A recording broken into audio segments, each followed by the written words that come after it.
Good afternoon. The meeting will now come to order.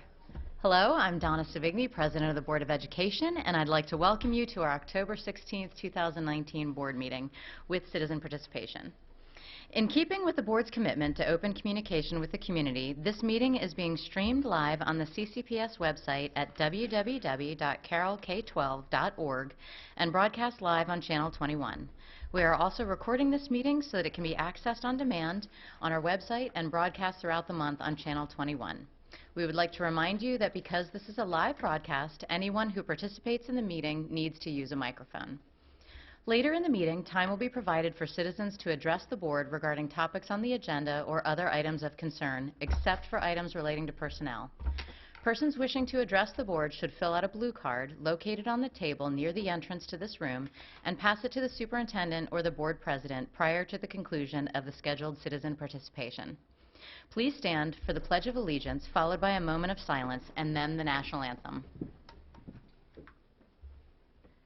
I pledge allegiance to the flag of the United States of America and to the republic for which it stands, one nation, under God, indivisible, with liberty and justice for all.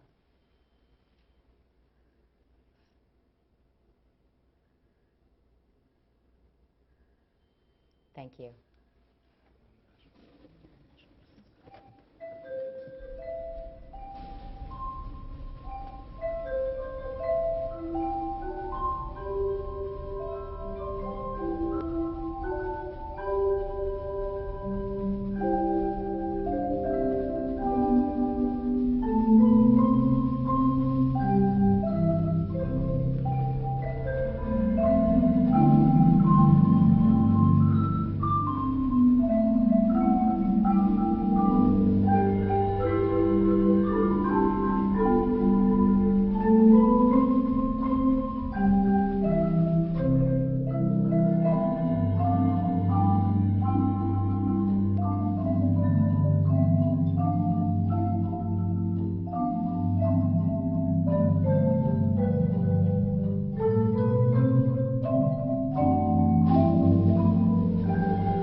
Anthem. Talented students. Absolutely. Okay, board members, I need a motion for the approval of the agenda. So moved. Moved by Ms. Battaglia, I'll second it. seconded by Dr. Dorsey. Any changes or discussion? No? Okay, with that I will call for the vote. All those in favor? It passes unanimously. Thank you. Now we will move on to the approval of the minutes. So we'll take these one at a time. Do I have a motion to approve the unapproved September 11th, 2019 work session meeting minutes for the Gifted and Talented Program Evaluation? So moved. Moved by Ms. Battaglia. Second. Second by Mr. Kyler. Board members, any questions or comments? I'll give us a moment to pull up that one. We have several sets of minutes to look through.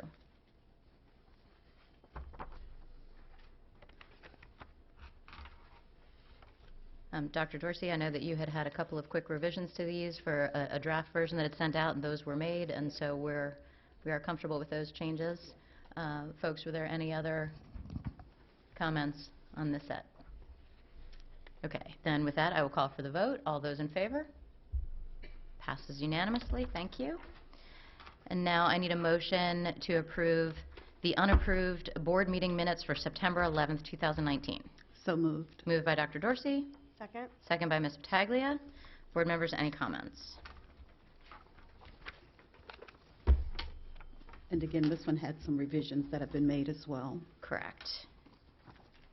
And it appears that those have all been made, and we're okay with those. I did have one additional comment on page 16. In the first paragraph where it says, the relocatable classrooms at Freedom Elementary School put the school over capacity. I don't think that doesn't quite capture the gist of what was said. I'm not sure what that comment was intended to. Mr. O'Neill, do you recall what that was in reference to? Yeah, that would not be an accurate statement. In my memory, I seem to remember maybe Mr. Kyler asking to what extent, if any, do relocatable classrooms have an impact on state-rated capacity, and the answer is not, none. Right. It does not. So that was probably what was clarified in that. Okay, so could we maybe change the statement to the relocatable classrooms at Freedom Elementary School have no impact on state-rated capacity? That would be perfect. Okay, if we can make that change to that sentence. Ms. Lucido, did you get that? Okay, great. Board members, any other comments on these minutes? No? Okay. Then I call for the vote to approve the minutes as amended. All those in favor? It passes unanimously. Thank you. And moving on, I need a motion for the unapproved September 4th, 2019 work session minutes for out-of-school district and elementary behavioral task force. So moved. Moved by Ms. Battaglia. Second. Second by Mr. Kyler. Board members, any comments or changes?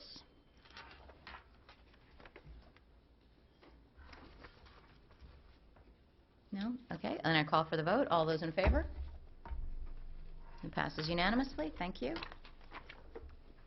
And I believe the last set, I need a motion for the approval of the unapproved September 18th, 2019 work session meeting minutes for the East Middle Replacement School discussion. So moved. Moved by Ms. Battaglia. Second. Second by Dr. Dorsey. Board members, any comments or changes?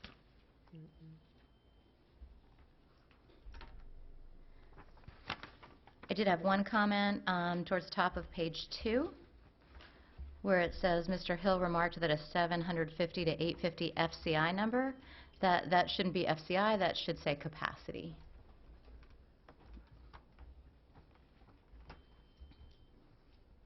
Yep, okay, great. Any other comments? No? Okay, then I call for the vote to approve the minutes as amended. All those in favor? It passes unanimously. Thank you. Okay, so now we will move on to the Carroll County Student Government Report. I'll be giving that tonight. Oh, okay. Grace couldn't be here tonight, so she put it together, and I'm going to say it for her. Great, thank you very much. So, hello everyone. I'm so excited to share the progress CCSGA has made over the past few weeks. On Friday, September 27th, CCSGA hosted our first ever Fall Leadership Summit at Carroll Community College. We filled the auditorium with 400 students and faculty members. At this event, students had the opportunity to participate in workshops led by our very own wonderful CCSGA representatives and CDU representatives from Winters Mill and Manchester Valley High Schools. Topics for these workshops include cultural sensitivity, collaboration, and initiative, as well as many others. Students also participated in a breakout session with our keynote speaker for the day, Mr. Carlos Ojeda, Jr. Students were inspired and empowered by Mr. Ojeda and the message he gave. Our hope is that the momentum created on the 27th continues out at all of the middle and high schools. Overall, I think that the students really enjoyed the day and got a lot out of it. On behalf of CCSGA, I would like to thank everyone who was able to make that day a success. I'd also like to thank the board members who made it out to this great event, Superintendent Lockard and all of the central office staff that stopped by.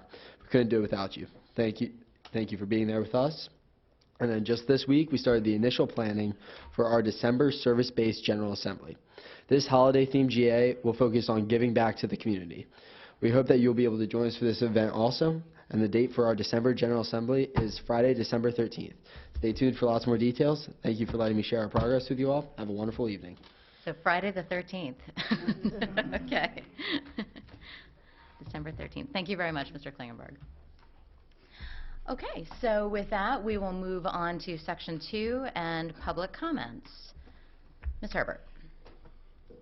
Mr. Foote, you know the deal. I can't find my paper, but you have 3 minutes. I have so many papers Don't here talk about tonight. anything you're not supposed Don't to talk talk about anything. Yeah, you can't talk about, yes. Promise I won't. Okay. I'm so sorry. Good evening, Superintendent some- Lockhart, members of the board, Commissioner Weaver. This isn't my personal story, but it is a story from a teacher in a neighboring state. And he reports, I love my students, they mean the world to me, but I can't take care of them if I can't take care of myself and my family. My wife and I are both educators. We have 2 young children. I've been a teacher for 13 years, and after my 11th year in the classroom, I had to get a second job at Target to support my family. It's been a real struggle to constantly live in a state of high anxiety where we are one emergency away from being all but bankrupt. This shouldn't be a familiar story, but unfortunately, it still is. And this should not be a story that we ever hear in the state of Maryland, but unfortunately, we still do. If we are truly going to have a 21st century school system that is world-class, this has got to be a story that becomes a relic of the past sooner rather than later. Do you want a professional teaching staff fully committed to their students and their schools, or do you want teachers rushing out of the door by 2:45 because they have to make it to their next gig? And of course, our schools and teachers need much more than competitive salaries. We need funding for expanding special education programs, gifted and talented teachers, community schools, mental health professionals, guidance and career counselors, funding for early childhood education, college and career readiness programs. In short, we need full implementation of the blueprint for Maryland's future. And that's where you come in. Because none of this will happen without a massive push from all of us working together. Yes, we all need, we know that this will require new sources of revenue. And yes, we had better have some serious conversations about addressing inequity. But no, we should not be working against a secret fundraising campaign that starts right from the start of our state government that is attempting to shortchange Maryland students and deny our schools the funding they deserve. Just so you know, if the United States had implemented Elizabeth Warren's current tax plan in the early 2000s, Jeff Bezos would be worth $87 million today instead of his current net worth of $160 billion. Either way, I doubt that he would be worrying where his next meal is coming from. But if we had a fairer tax system and it had been implemented, there would be funding available and not just for schools. We can do better, and we need all stakeholders to advocate vigorously for great public schools for every child. Thank you. Is there anyone else that would like to come to the podium? And that concludes our citizen participation for today. Okay, thank you. So, employee groups. Ms. McCullough?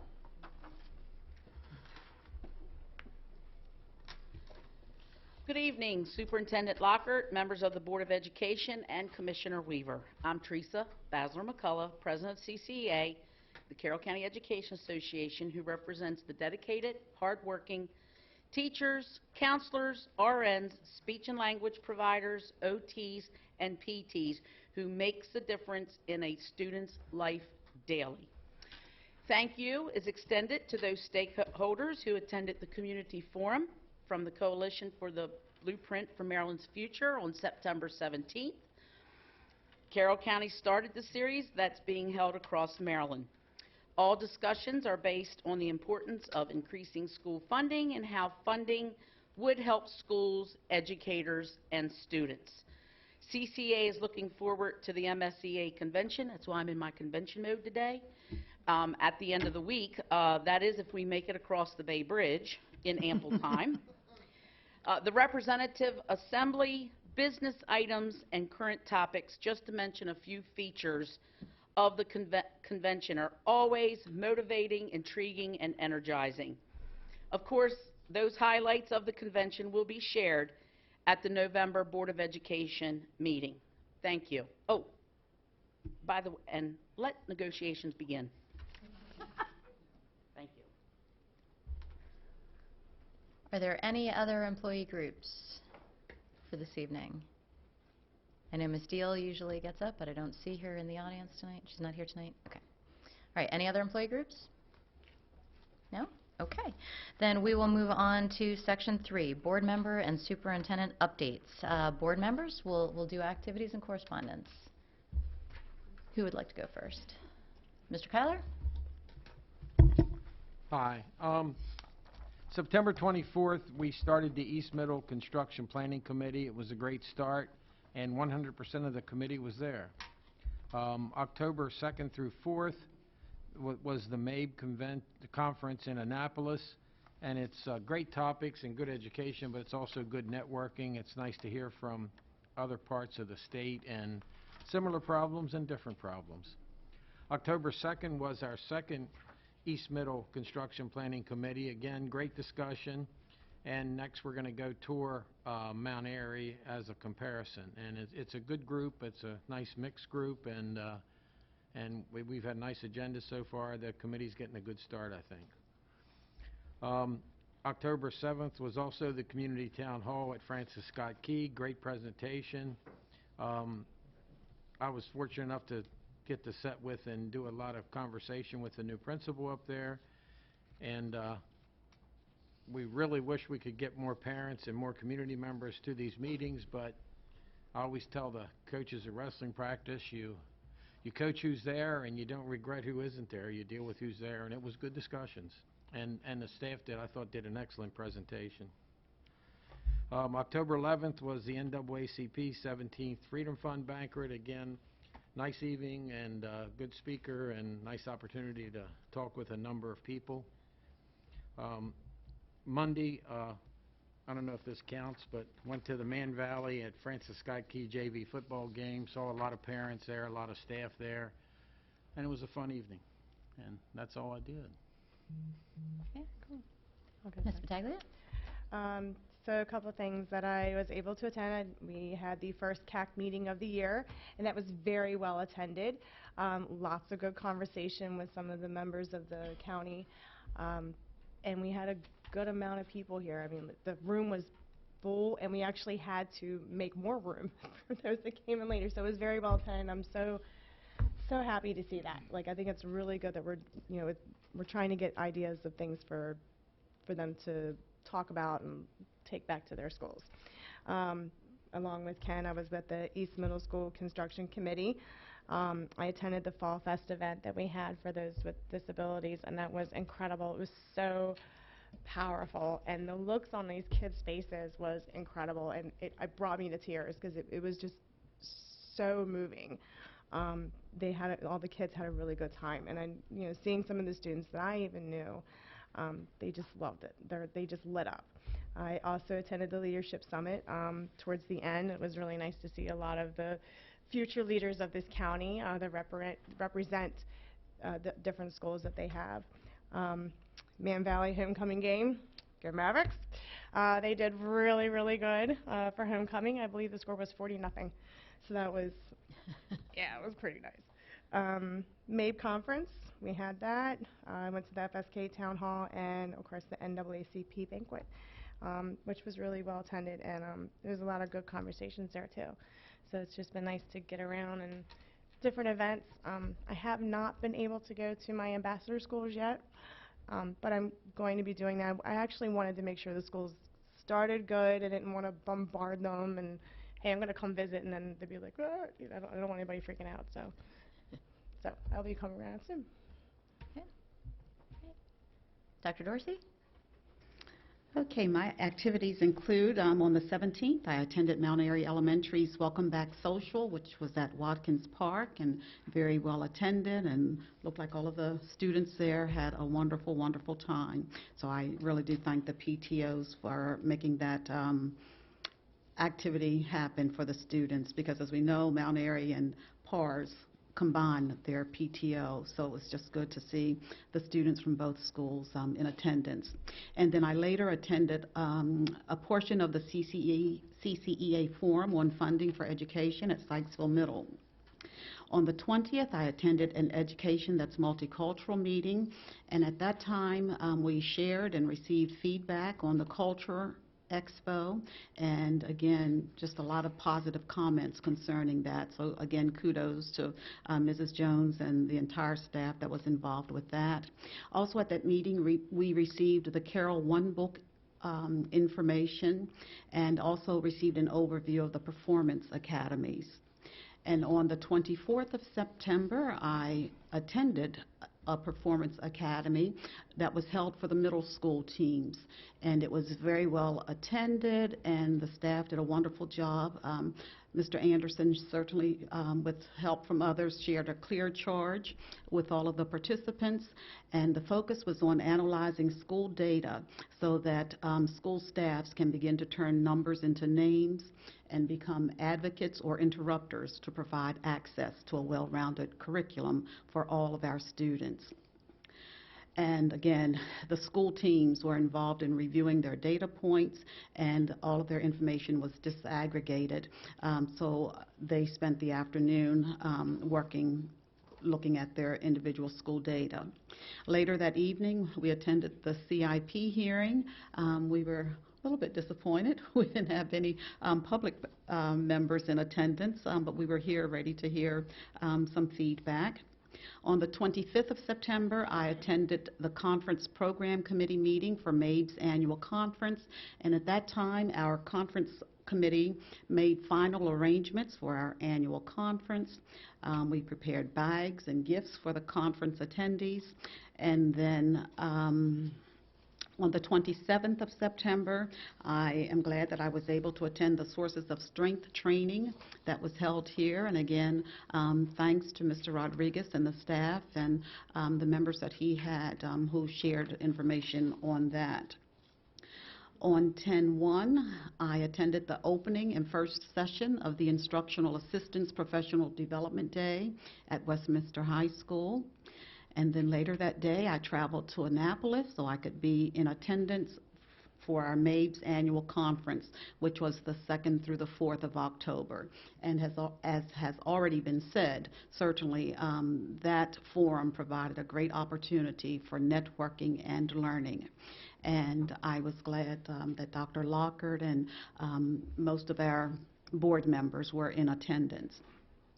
On the 7th of October, I too participated in the community town meeting at Francis Scott Key High School, and I really appreciate the way the evening flowed. I appreciated the format because there was some time for some table discussions on the information that had been presented, and I understand that's going to be the same format that we follow with our other town meetings, and I too would encourage community members to come out and participate in those forums. On the 11th, I attended the NAACP's Freedom Fund Banquet, and as has already been said, again, another great opportunity for networking. And finally, on Monday of this week, the 14th, I attended MABE's annual Special Education Law Seminar and Update. And boy, a lot of crucial information and just very specific and very detailed, but it was all presented in such a wonderful format. So those were my activities since our last board meeting. Okay, great. Ms. Herbert? All right. Today I'm doing thank yous. First of all, I would like to thank Troy from Genova's To Go from Westminster, and this was a while back, for providing lunch to all the Westminster area educators during the first week back to school, and he provided pizzas for everyone. So I thought that was very nice, and once you all know, I taught him, so he was doing a great job. Second of all, I would like to thank everyone who helped get all our children to the Fall Fest activities. They just loved it. The weather was perfect, and even the bus drivers were there, and it was just a nice affair, and the children were really loving it. I would like to thank Laurie Ann Mathias, Elmer Wolf for working so diligently to have J.C. Lucky come to Carroll County, and he visited quite a few schools and spread the word of perseverance. And I taught Laurie Ann, and we're going to meet next week to see if we can get him back.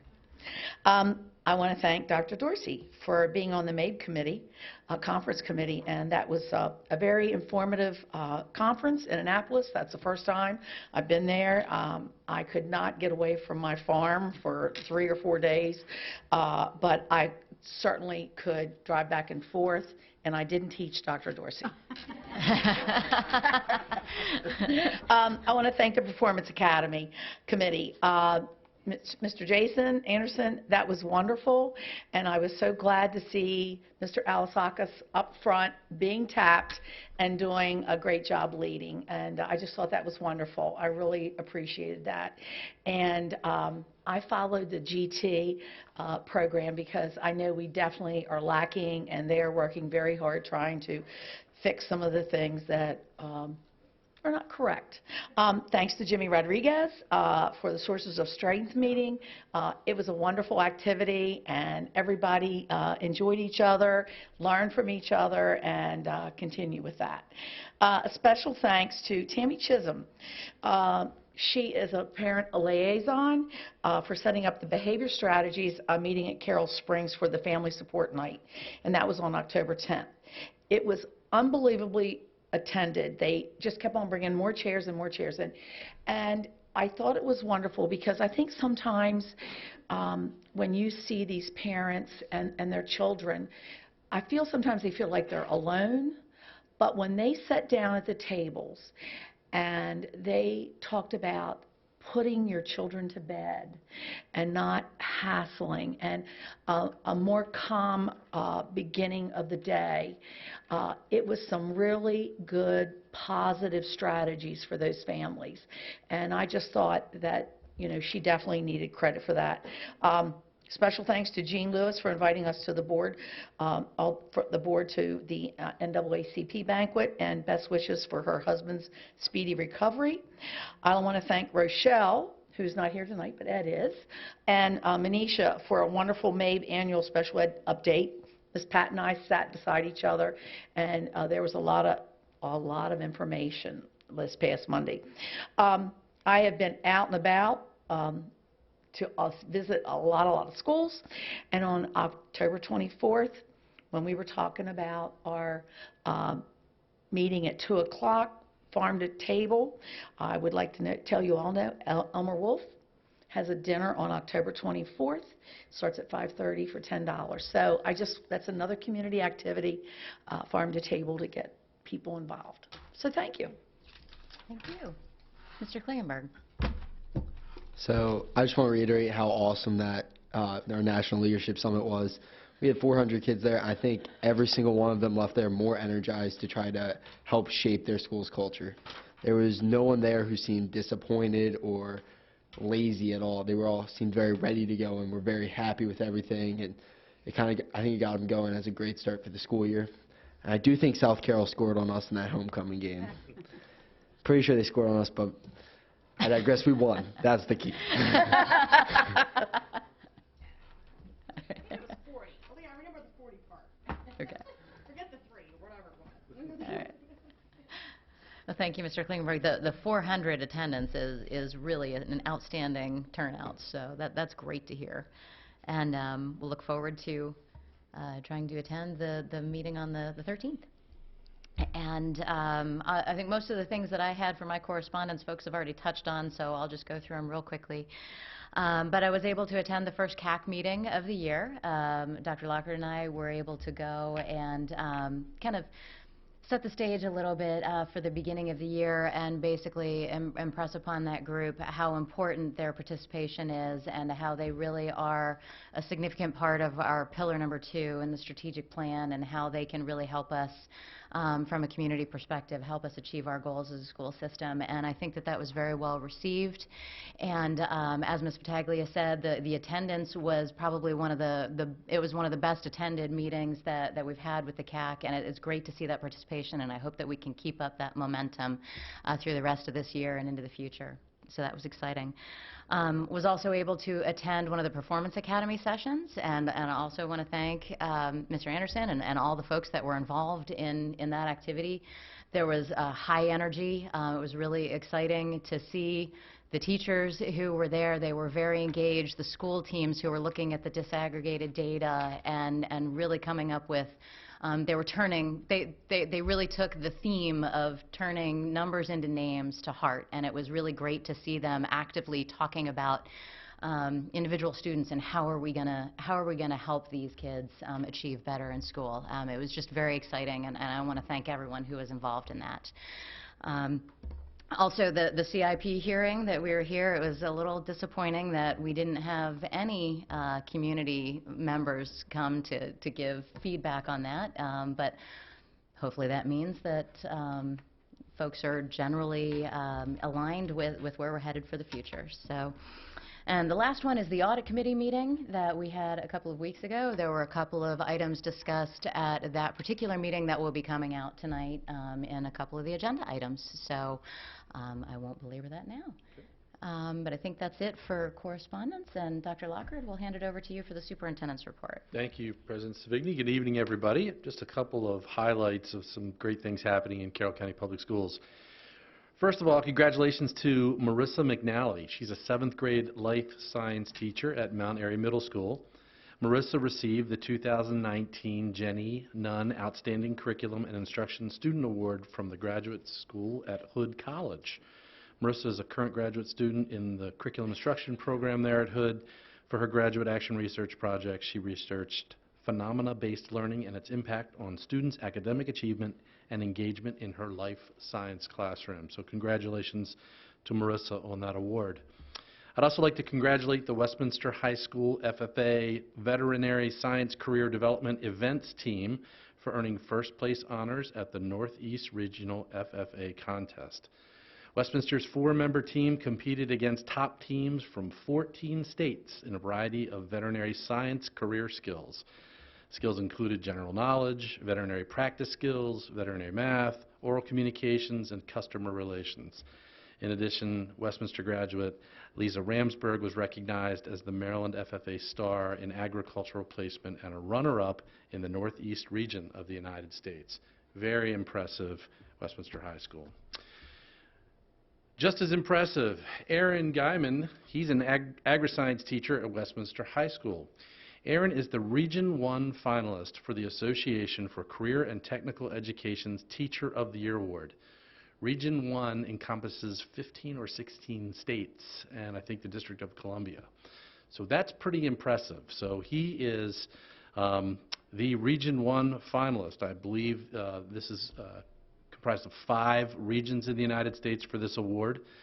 The award recognizes the finest career and technical teachers at the secondary school level who have demonstrated innovation in the classroom, commitment to their students, dedication to the improvement of career and technology education in their schools and communities. And we'll find out if Aaron's the national winner in December very shortly. And Commissioner Weaver, I believe is he a former student of yours? Oh, yeah. Both of us. Yeah, I thought so. Okay. And I'm not done yet. Congratulations to Denise Cressline. Denise is a life science teacher at North Carroll Middle School. She has been selected to receive the Presidential Award for Excellence in Math and Science Teaching. If you remember last year, 2 of the 3 Maryland finalists were from Carroll County, Noah Scholl being the other, an outstanding teacher. Denise has won this award. And the award program is administered by the National Science Foundation on behalf of the White House Office of Science and Technology Policy. The award recognizes outstanding teachers for their contributions to the teaching and learning of science, technology, engineering, mathematics, and/or computer science. Denise will not only receive a citation signed by the President, but also a $10,000 award from the National Science Foundation at an awards ceremony in Washington, D.C. coming up. Just another example of the incredible talent that we have here in Carroll County Public Schools.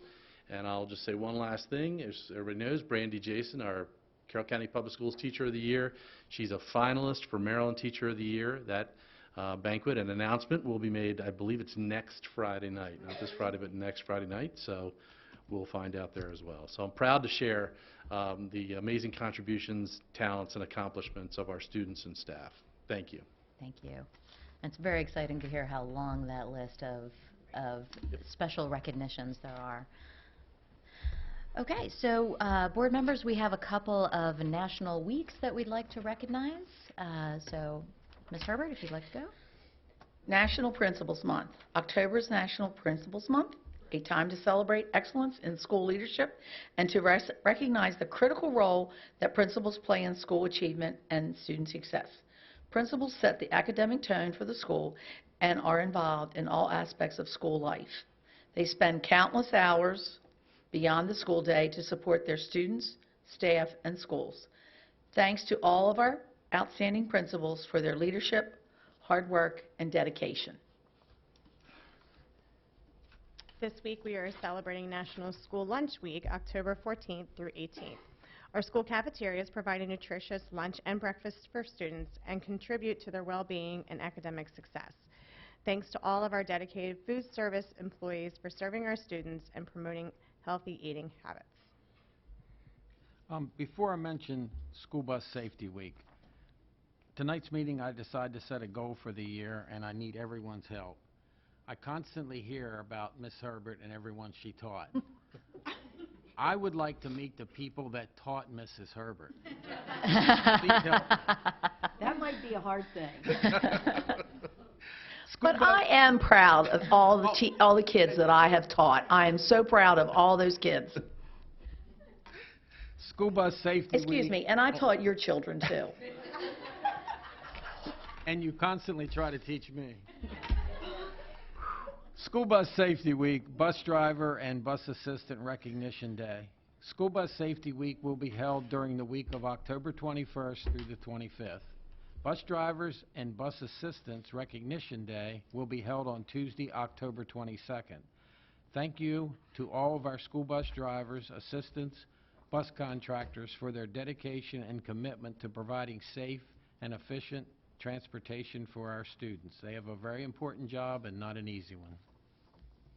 And finally, America's Safe Schools Week, October 21st through 27th, has been designated as America's Safe Schools Week. Here in Carroll County, we have placed a major emphasis on improving school security and continue to implement Maryland's Safe to Learn Act. Our thanks to Dwayne Williams, Supervisor of School Security, the Security Advisory Council, our school resource officers, and local law enforcement for their leadership in keeping our students and staff safe and secure. Thank you. And so we do have a proclamation to read for School Bus Safety Week. Ms. Herbert, do you want to read this since you couldn't read your citizen participation guidelines? Oh, no, you're fine. No, you don't want me to do this? All right. Okay. Then I'll back up so I don't run into the microphone here as I'm doing it. So the State of Maryland, it's a proclamation from the Governor of the State of Maryland for School Bus Safety Week, October 21st through 25th, 2019. Whereas it is fitting that Maryland citizens recognize that 7,258 yellow school buses transport daily 641,239 students to Maryland schools, representing 74% of the total student population. And whereas Maryland has 9,008 school bus drivers employed by local school systems that must achieve special training prior to earning their school bus driver's endorsement, issued by the Maryland Department of Motor Vehicle Administration, with an additional 6 hours of in-service training given during the school year. And whereas during the year, these fleets cover over 125,565,000 miles and operate in all types of weather conditions and have an outstanding safety record despite the ever-present danger of cars running their warning lights. And whereas Maryland is pleased to join the nation in recognizing school bus safety in all of our 23 counties and Baltimore City and the hard work that our school bus drivers do keeping Maryland students safe. Now, therefore, I, Lawrence J. Hogan, Jr., Governor of the State of Maryland, do hereby proclaim October 21st through 25th, 2019 as School Bus Safety Week in Maryland and do commend this observance to all of our citizens. Signed, Larry Hogan. Very nice. I'd just like to echo the great job that our bus drivers do in keeping our students safe and getting them to and from school. Mr. Hardesty I don't think he could be with us tonight. I'll be sure to share this on behalf of the governor and the board in thanks and great gratitude to all the bus drivers and assistants who serve our students in Carroll County. Absolutely, and I would like to echo that. I was scanning the crowd for Mr. Hardesty. Too bad that he couldn't be here this evening, but we have an outstanding record of school bus safety in our county, and every year when we get the transportation report, I like to make sure that we point that out. So thank you to all of the school bus drivers and our transportation staff. Okay, and with that, we will move on to Section 4 and presentations. The first item is the update on the dashboard. So Ms. Savigny, I'll start things and then hand over to Mr. Anderson and his team. We're really excited to be sharing with you our data dashboard this evening.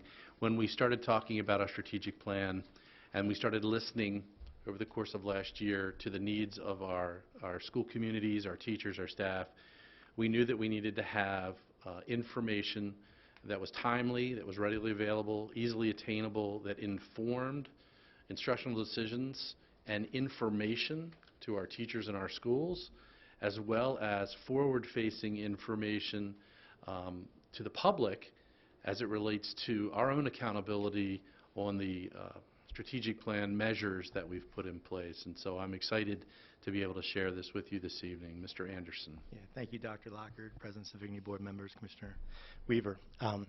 So I'm going to break the golden rule that I used to do in the industry, and I used to tell my folks, don't go live. But I'm going to go live tonight on our, so if it crashes and burns, I apologize. I don't think it will, but the only risk is not to take one, so we're going to do it. I do want to start off by thanking Gary Davison Technology Services Division and Jen Seichel in particular. Without her work and the amount of time that she's put into this project supporting us in curriculum instruction specifically, we would not be ready to share what we're going to share this evening. So I want to thank them. Moving forward, as the board had put into the plan, the strategic plan development, the third stage of the development of the plan was to also develop dashboards. When I arrived here almost a year ago, it's hard to believe, I know there was some vision being developed and what that may look like, and I know Mr. Brick had done an excellent job of starting the conversation in regards to what would a outward-facing dashboard look like that we could present to our community that would give some sort of illustration, if you will, to our current performance measures within the strategic plan. And so throughout the year, that was being developed. And actually, Mr. Brick and I met with a number of principals around the system as well, and we got some great insight on what they wanted to see, in addition to the dashboard that would show our progress towards strategic plan goals. And what we determined was that we needed two dashboards. We needed a dashboard that would provide that illustration of the strategic plan, but arguably even more importantly was that we needed a dashboard that would provide instructional insight on a regular basis where the data was dynamic. It was updating on a nightly basis. And that folks would not have to spend significant amount of time, as you all were in the Performance Academy, and you saw that was a ton of work also, which we had major support from our technology services to provide that disaggregated data. What I'm going to be presenting this evening is an opportunity for folks to retrieve very important information to drive instruction, and you don't need to be an Excel master, okay?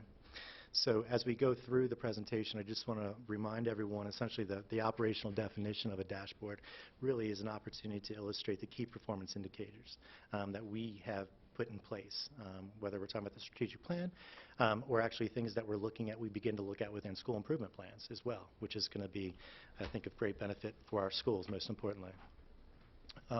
So there's going to be two dashboards I'm going to quickly show you this evening. One is the public-facing dashboard, which is community access user interface, which is going to provide at-a-glance view of progress of the strategic plan. Tonight I'm going to focus solely on pillar number 1 because that is the one that is completed. That is the one that is baked. And so I'm going to talk about some implications of that as we move forward. And then also I'm going to show you the internal facing, which is the Power School, which was the recent approval that you provided us in the spring of last year to move forward on so that we can provide an internal facing dashboard to all of our practitioners, leaders, to see the students that they're working with so they can make quality instructional, educational decisions on a daily basis.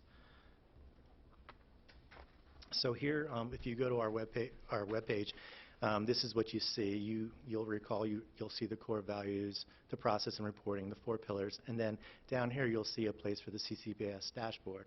And so what I'm going to do is I'm just going to go ahead and hyperlink over to where that landing page would be, and it works. Good. So the landing page would be on our website right now. And as I said, pillar number 1 is the one that's baked right now. As you go into pillar number 1, you can see that there is the actual some of the performance indicators that we wanted to go ahead and measure in regards to the strategic plan, the middle school algebra, the elementary reading, when we start breaking down the identification of our G&T, honors course enrollment, that gets to the whole idea of accessing credit to a well-rounded curriculum. But I'll just go into elementary reading, and you can see there that once again was measured by either the CBA or the SRA at the time, which is now referred to as the RI. It's no longer Scholastics. It's actually Houghton Mifflin Harcourt's reading inventory. And I can just we'll go ahead and show you the actual illustration that indicates the percentage of students that are meeting both right now over the past since 2014. And again, this is a basic illustration that provides the community with our measure of students being where they need to be at the elementary levels with reading instruction. Okay? This isn't an eye exam Yeah. Well, yeah. No, it's right. No, I can see it. No, I'm teasing. So that was not an insult. That was okay. Moving along. Okay. That's okay. So basically, here's the thought about this, though. I want to go back. Again, this work is also the actual internal reports that we have. But then, as you remember, when we were revising the strategic plan, I had conversations with a number of you. Said, Jason, we actually want the data charts in the plan. That's great that you had the links to the Maryland report card, which is still there as well as CTE reporting, those types of things. So once again, this was a recommendation that we took from the board, from other people as well, and this is the way the format was set up. So really what I'm interested to know is as we move forward, this format makes sense to you all. Do you think the community is going to understand this as well? Because this takes them to multiple different types of resources outside of CCPS as well, which I think is a good thing, right? They can retrieve even more information. But this was what we came to at this point. Now, we plan to use this same format for Pillar 2, 3, and 4. And I'm going to talk later about some of the challenges that we're going to run into as we work through the strategic plan and actually update goals, as we update actual performance areas that we want to focus on, those types of things. So this is going to be a very malleable environment that we're going to have to continue to mold and revise. So that's just something that we'll want to put on the back burner to be thinking about as we move forward. But in the interim, we can certainly illustrate and provide for Pillar 2, 3, and 4 as well. Okay? So that's what the actual external dashboard would look like at this time. And this is live right now, so folks at home right now could go to this and see this and navigate themselves through this website right now. So, Mr. Anderson, in terms of the, when we were talking about the measures of success within the strategic plan, and the charts of, we really want the charts in the strategic plan, and you had provided an update on Pillar 1 to us after the most recent MCAP results came out, and it was showing good progress towards the 1-year and the 3- and 5-year goals. In some areas, In some areas. There were a few that it didn't happen, but in many areas it did. And are those charts available within this? Those are still within the strategic plan. Okay. Yeah, so within the strategic plan, you will see the 1-year goal that we had, and then it'll have the 5-year out goal that we had for 22-23. Right. And so what we will be doing is when we return in the spring, when we revise and return to it again in the work session, then we'll have to probably make updates at that time as well. Reason being is there are going to be some minor revisions that will have to be updated as a result of the goals themselves, and making sure that we still set a goal that is not only attainable, but is, in some cases, we've already reached it, the one that we were hoping to reach in 5 years. So so when that's done, then that's going to have implications of this work as well, Right. on this work as well. Okay. And this is meant to be, include data that will change regularly, right? I guess a lot of the student achievement numbers that come from the MCAP results we're only going to get those once a year. Correct. This will not be a dynamic, and most of our measures are pretty summative type measures. So we're not going to be able, well, I'm sure we're able to, but we weren't looking to be updating this on a monthly basis. This is not something that would be needed to be done. Most of the measures there are annual, I believe, Jason. Yes. And I think where we're talking about a little bit more dynamic, changing environment is the internal And that's where we're going. dashboard, right, where you're going to see things that get up. He'll explain what some of those things might be that get updated pretty frequently. Yeah. So moving to the next slide, this would be the internal facing dashboard. This is the Power School dashboard that we received your approval to move forward with last year. And just to level set everyone, we did an initial training in the beginning of August where we brought in at least one administrator from every single school building. We also invited other administrators from different content areas, supervisors from different content areas, just to come in and get the introduction of it and what is it. So what I'm going to do is, and you can see here, I'm going to take you to a live site, and I'm going to have to log in. That's why I have my keyboard up here.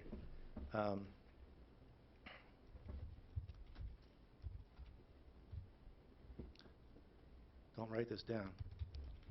I'm teasing. Type it fast.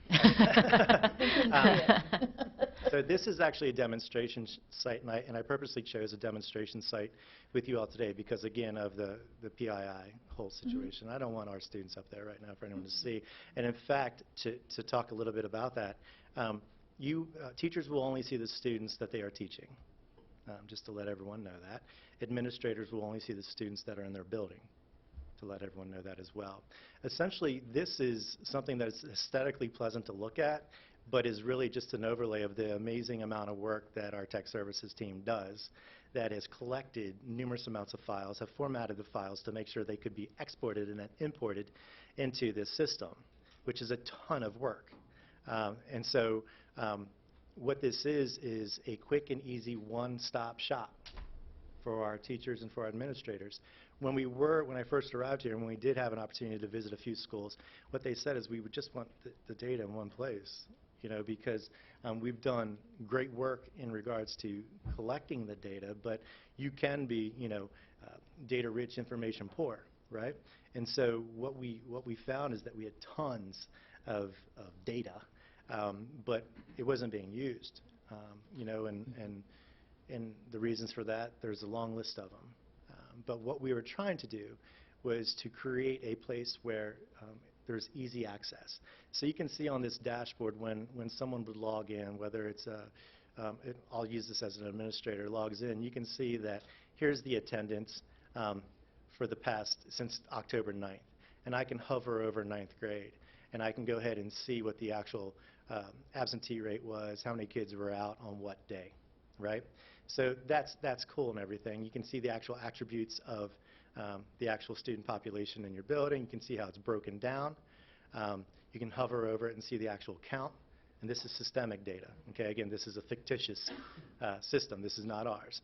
But then again, you can hover over, again, economically disadvantaged, limited English proficiency.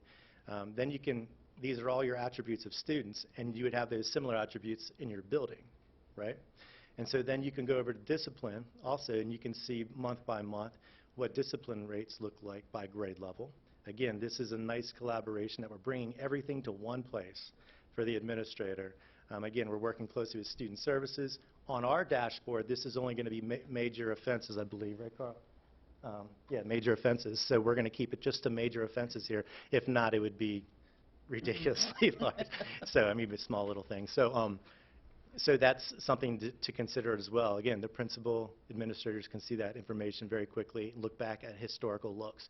Here's something that's really powerful as well. When you start to get into curriculum instruction and you give a unit assessment, and here's an example of if we were to put our unit assessments within this system, you can start to look at the actual standard, an indicator of the assessment, and see what the proficiency levels were.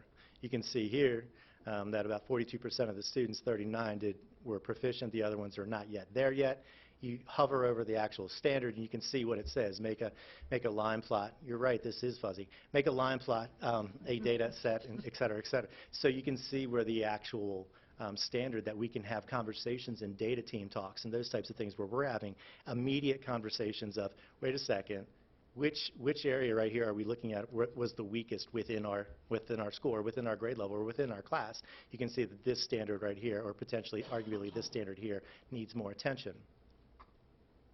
In addition to this, what I think is very powerful is that as a curriculum team, when we give a systemic assessment and we see some sort of disparate impact on an item, then we are accountable to looking at the item that we're asking these kids to take. And I think you made that reference before, Ms. Herbert, about the idea of how difficult some of these items can be. We need to look at our actual items as well to see if we are setting our kids up to be successful as well. So presumably, like if we're looking at item number 3, Yeah. where that looks like the one that students struggled with the most. Yeah, you see this middle of the road here, right? This nearly half of these kids right here we're approaching, right? So again, so you could go ahead and look at what standard is that as a team, if you will. This is Math 4, so 4th grade team can sit down and look at why is it across the board that 50% of our students aren't getting this.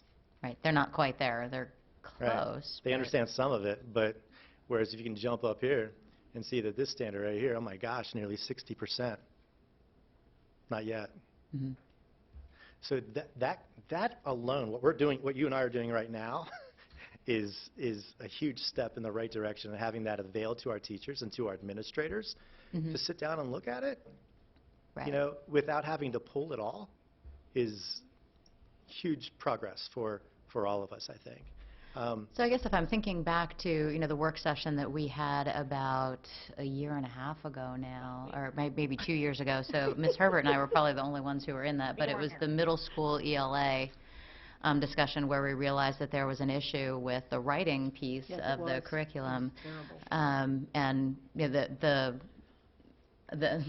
the folks had recognized that as being an issue, and prior to us discussing it at that work session, they had already revised the curriculum and moving to TDCRs and a lot of that. But it was a lot of data and a lot of kind of digging to try to figure out what was the root cause of a lot of that. And we made once that was recognized, we made significant strides as a school system to improve Well, there was a those period of time ELA where we all lost sight of writing, and so we had to check ourselves and remind ourselves that if you want to teach someone to read, hand them a pencil, so it's interdependent, so Right. yeah. Right. But so will this tool, I'm just trying to think, logically, this tool would help us get to the root of some of those issues much more quickly. Yeah, I think intuitively the answer is yes. Where we are right now, and I'm going to show you in a second, is that we are able to, when we look at the actual reports, I'm going to take you in the baseball card. What we'll be able to do now is have all of our assessments, local assessments, CBA, SRI, those types of things, as well as state tests. They're all listed right here. So in other words, any type of file of assessment that your students would have taken or took in the past would be available to you as a teacher over a period of time. So we can only go back so far, okay? But when you're looking at root cause analysis of potentially why is this happening, you'll see trends over a series of years. You'll see trends over a specific item, if it is writing.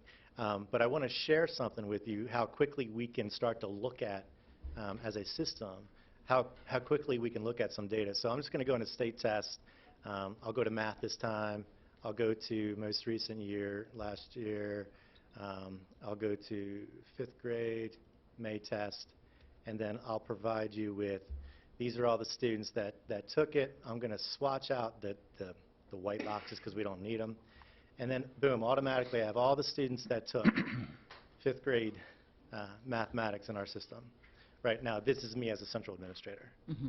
But what then I can do then is say, okay, well, wow, I just want to basically see all the students that are in, basically approaching, have some issues, nowhere near. So what I'm going to do is I'm going to see if I can apply swatching here. And these are all the students that are not meeting, not where they should be, essentially, okay? And so then what I can do is I can go ahead and add a student filter to it. And if you want to go ahead and look at our economically disadvantaged students, I want to know who's economically disadvantaged on that assessment. I'm going to go ahead and apply that filter, and boom, here are the kids right now that are receiving, essentially, it depends on the operational definition of economically disadvantaged, but for us, this would be all your free and reduced meal students right now, and their scores that weren't proficient. Okay. And you would be able to look at that by, not only by student, but by school, by... Yeah, you can go by school, too, so I just wanted to show you this feature. So then you can actually share this report with people who have permission with it, and that can just simply be done by a URL. And again, if you send that URL to a person that shouldn't be receiving it, when they go to click on it, they won't have access to it. And that's one example of what It's Jason one just minor example. shared of a ton of combinations of things that we could take a look at, right down to the classroom level, which would be really helpful for our teams of teachers. Yeah, I'm sorry, Dr. So what I'll do is I'll just type in a student here. This is really a school improvement plan on steroids. It is. Well, what it is, This is unbelievable, what we used to do, put together, and what you're coming up with here is that immediate information is so fantastic. here's the student information as well. Again, this is eSchool, so I want to remind the board that we have been eSchool and eSchool, eFinance and everything. So essentially, PowerSchool purchased, acquired all these companies. And so there's some nice interoperability there between the systems. It's not perfect. As you all know, when companies acquire other companies, it's not as seamless as they sell it to be, but we are moving forward. But yeah, you can see here an actual student's information. You can go ahead and see if there's any early warning signs on this student. You can see the actual attendance of the student for the year. You can see the actual schedule of the student. The contact information, no longer am I bothering the front office folks to give, hey, do you have the contact information? So this is something, and again, what I'm showing you right now is like the surface. Tip of the iceberg. It is. And so what we want to do is we have, I think Jeff has a number of trainings coming up, once again, to start building the capacity of folks to move them forward so we can see the utilization, right? And if the utilization is nice, then Angie's actually starting to work on formative assessments, K through 12, where we'll have our own assessments in this system that we'll be able to retrieve this information. Again, it's dynamic. It's an update nightly. So we'll be able to pull this information daily and to make instructional decisions daily and not wait for information or try to gather it. I think this is amazing because we're able to identify a potential problem before there's an actual problem and get ahead of it. Well, yeah, and one of the big pieces that we're working on right now is the whole idea of our response to intervention. So we're Nick Shockney, myself, Pam Mesta with Esau, Stephanie Dale, Don Hicks, we're all getting together to look at how it is that we look at our intervention system right now. And yeah, you can see there's a place right up here to RTI. That down the road we can go ahead and look at every single student that's receiving intervention, what they're getting, and seeing if we're exhausting interventions or what kind of response to intervention we're seeing. So then we can start making better financial decisions as a system as well to see where we should be investing our And I like that too because I think I've even had this discussion with you before, how we have different resources that might be helping a student where you have, it might be 7 people helping resource in one student. So this is a way for them to tap into that to kind of just make sure that they are meeting the needs, that no one's missing something. Accountability. Exactly. I mean, I'm very excited for this. So basically, that's just, again, and as this develops and evolves, we can certainly come back and provide updates to it. But again, huge kudos to our technology services team to help us get to this place.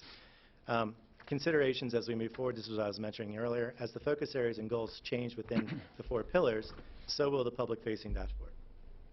And so we have to keep that in mind. Because again, everyone's working hard to make this happen. And as the internal dashboard becomes more robust with additional assessment files, attendance, behavioral metrics, our staff will actually, as you just said, Ms. Pataglia, will become more impactful. We'll have more information. Information's power. Information drives decisions, and the ease of access to it. So the next steps are, again, we'll be moving forward to use the format for Pillar 1 to get our measures in for Pillar 2, 3, and 4. And then the internal facing piece is we're going to continue to populate import assessment files, graduation reports, bridge projects will be in here. So again, we're trying to make the life of our teachers much easier. And then also the capacity building for administration and teaching staff will be coming this fall as well. The next Performance Academy, I mentioned that we would be, so there won't be this Excel database of disaggregated data. We'll be able to navigate through your school's information at that point through PowerSchool. Yeah. So, Mr. Anderson, then how are you planning on getting all these teachers on board?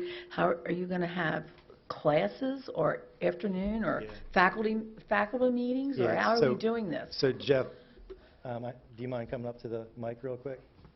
I know Jeff and Kelly Hammond and others have already started putting together a professional learning plan around this. Good evening, board members, Dr. Lockard, Commissioner Weaver. Yes, we have an extensive plan in place to start with both our teachers and our leaders. I can tell you, I was just looking at the data for enrollment for the sessions that we're offering, and most of them are already full. So there's next week. They start the 24th, is the first one, yes. And so they're already full. In fact, many emails from school administrators, can we expand it? And the answer is yes, of course. We're starting, baby steps, moving forward, but this is something that's going to take off pretty quick, and we definitely want to develop the capacity of our staff to use it for all the reasons that you guys said. So, yeah, we're going to be offering lots of sessions, not just this fall in November-ish. We're not really going to do much in December, but also in the midwinter. We'll be doing a lot more, yes. And so I don't just think it's going to be your traditional model. It's going to be, these are going to be the power users, the Performance Academy members, those 6 to 7 folks on every single school team will be the power user. And again, this is a pretty intuitive program that it'll catch on. Right. I just knew we had to have an implementation plan to figure all this out. So, all right, thank you. Yeah, this is wonderful. Thank you. There's a lot of data being presented to the teacher. Are there automatic flags that come into this if a student starts to fall in one area or another that, is flashed before so the information? WS was early warning signs. And you also have color codes for some of the fields as well that sort of pop out at you. The answer is yes. And the color codes, there it goes. Actually, Angie McCausland, our Director of Curriculum Instruction, is actually working with PowerSchool right now to provide the cut scores and the colors so that you can see that pop. You saw it in a couple of those reports with the different colors, but we can also authenticate our colors and cuts as well for teachers. Oh, so the cut scores are what are going to drive the early warning signs? Okay, great. Yeah. Any other questions? Yeah, I certainly do appreciate all that's going into this because, again, I see the value certainly in it, at the school level, at the teacher level. And again, I hear that each school will have its own access to its own data. I'm just wondering, eventually, will we be able to look at, let's say, if I'm a principal at one school and there's a school that's similar to my makeup of enrollment, is there a way that similar schools can sort of see whether our students are performing about the same, or is Yes. one school doing better? And so is there a way I can talk with the next administrator to find out maybe what's happening at Yeah. their school at another grade level or at the grade So the level? answer obviously is yes, right? So we can't provide that information to another school administrator because that's not their students. Right. And so the principal discretion has to be taken into consideration at that point. But what's interesting is that just today, I was at a state associate superintendent meeting. We received the ELA data from last year's MCAP, and it was broken down at it was really sliced and diced to a level that was pretty insightful. And so what we did today is we sat with districts, right? And we did the exact same thing you're talking about right now. So when we get to the Performance Academy in the spring, I think, as you'll remember, we are doing a K-12 articulation. Yes. And so that may be a perfect part of the opportunity and activity that we do is having certain areas that we really want to focus on, because those are the same families of the same community and oftentimes serving similar types of demographics of students. I'll also add that that's also in the realm of our school-level directors when they're looking at like schools that are maybe performing differently, getting those folks together or providing that opportunity for that kind of collaboration. Yeah, and Cindy and her directors have been outstanding, and I think that Cindy actually, we're meeting with Cindy and her directors, I believe, next week to talk about next steps with Performance Academy as well, and this will be a huge piece of it. That would absolutely be a part of a best practice, right? If you're looking at one school saying, okay, well, Liberty did better than Man Valley in this category, but Man Valley did better than Liberty in this one, and okay, what are they doing differently in the different places? And you find out, as a principal, you find out and you steal shamelessly. You steal the idea. Right. And you use it. Right. Because it's working somewhere. Right. Yeah. Absolutely. Yeah.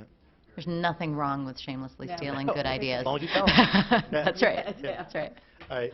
So, got a little bit of delay here. So, I shared the next steps, and just want to thank you guys for the support and the investment in this, because I think it's going to have huge positive returns for our kids. Thank you Absolutely. so much. Thank you very much. Yeah. Awesome. All right, excellent. And with that, we'll move on to the second item under presentations, which is the update on the CCPS Instructional Technology Plan. Dr. Lockhart? So Mr. Anderson has some team members coming, I'm not gonna do that. making their way to the table, and we'll, Mr. Anderson, do you mind introducing these folks to the group? But we're really excited about presenting. She said I can. Oh, that. Ms. Hammond's going. That'd be great, Kelly. You can do that. Presenting a 3-year instructional technology plan as we work to develop a more contemporary learning environment for our students, a collaborative work environment for our staff. And obviously, this group has worked really hard at getting tons of stakeholder input and establishing that relationship between what you're going to present this evening and the work of our strategic plan. So with that, Kelly. Well, thank you, Dr. Lockhart, members of the board, Commissioner Weaver. Good evening, and I am, per your request last spring, very excited that this group is bringing to you the 3-year instructional technology plan for the school system that will guide our work for the next 3 years. So with me this evening are members of the technology plan focus group. So I have Mrs. Suzanne Hafner, a Spanish teacher from Francis Scott Key. We have Mr. John Courtney, assistant principal at Mechanicsville Elementary. And as you know, Mr. Jeff Alasakis, supervisor of teacher and leadership development.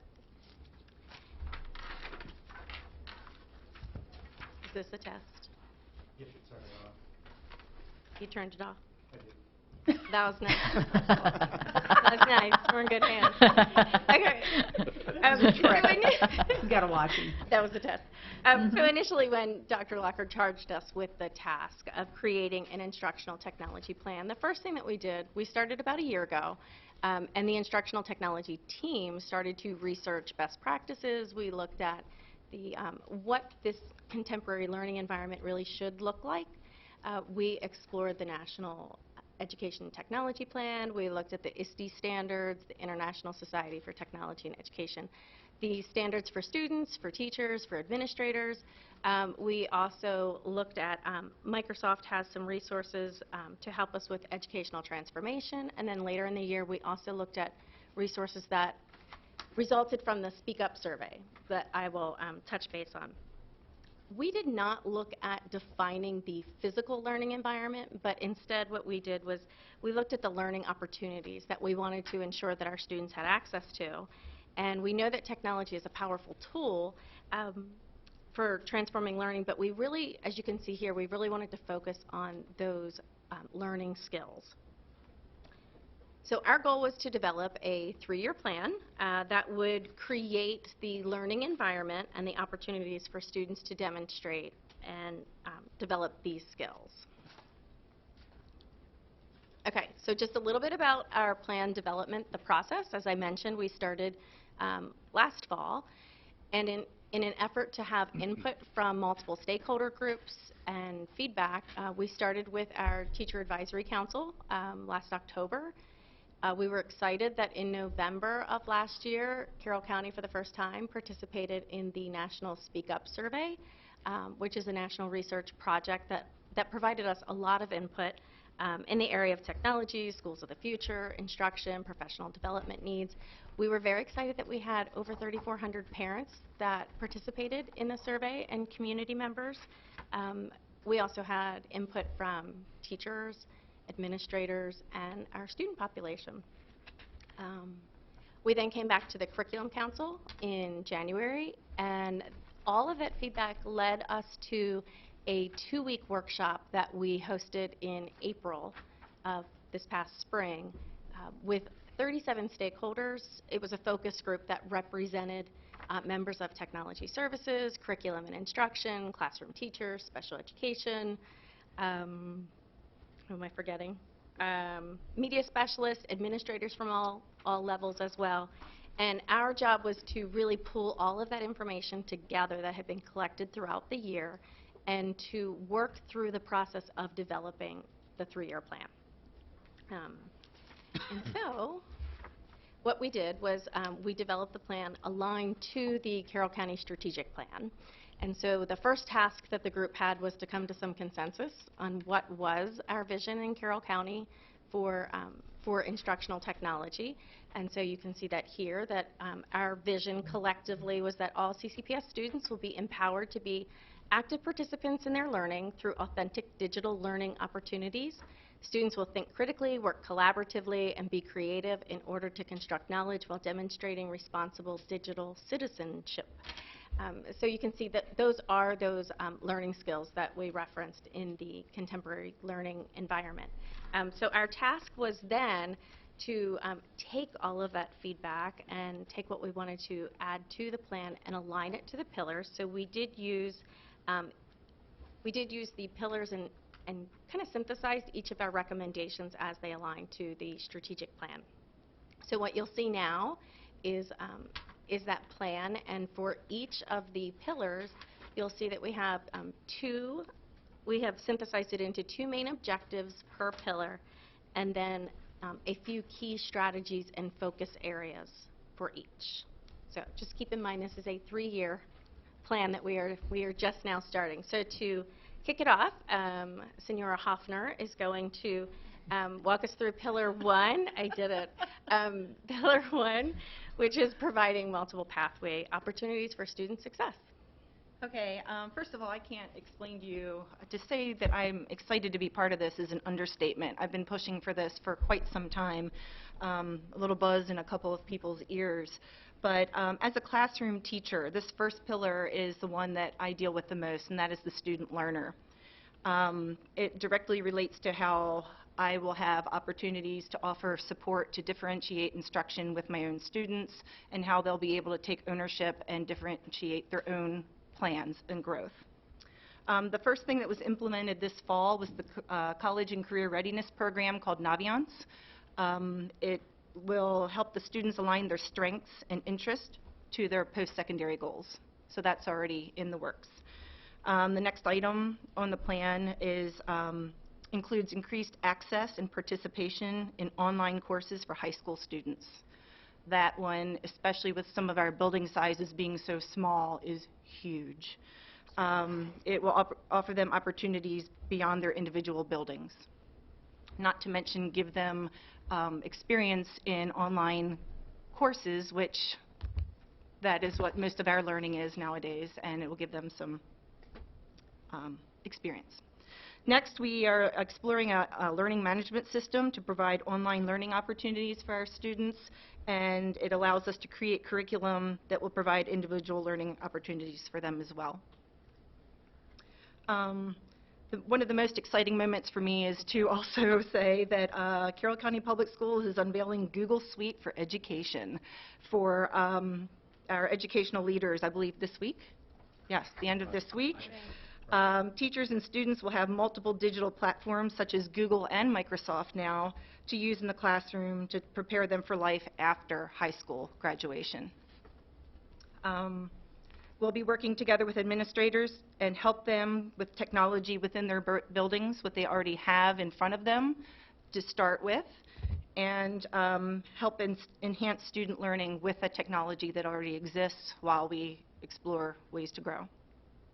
And the last part of the pillar you just heard Mr. Anderson describe is the Power School data tool.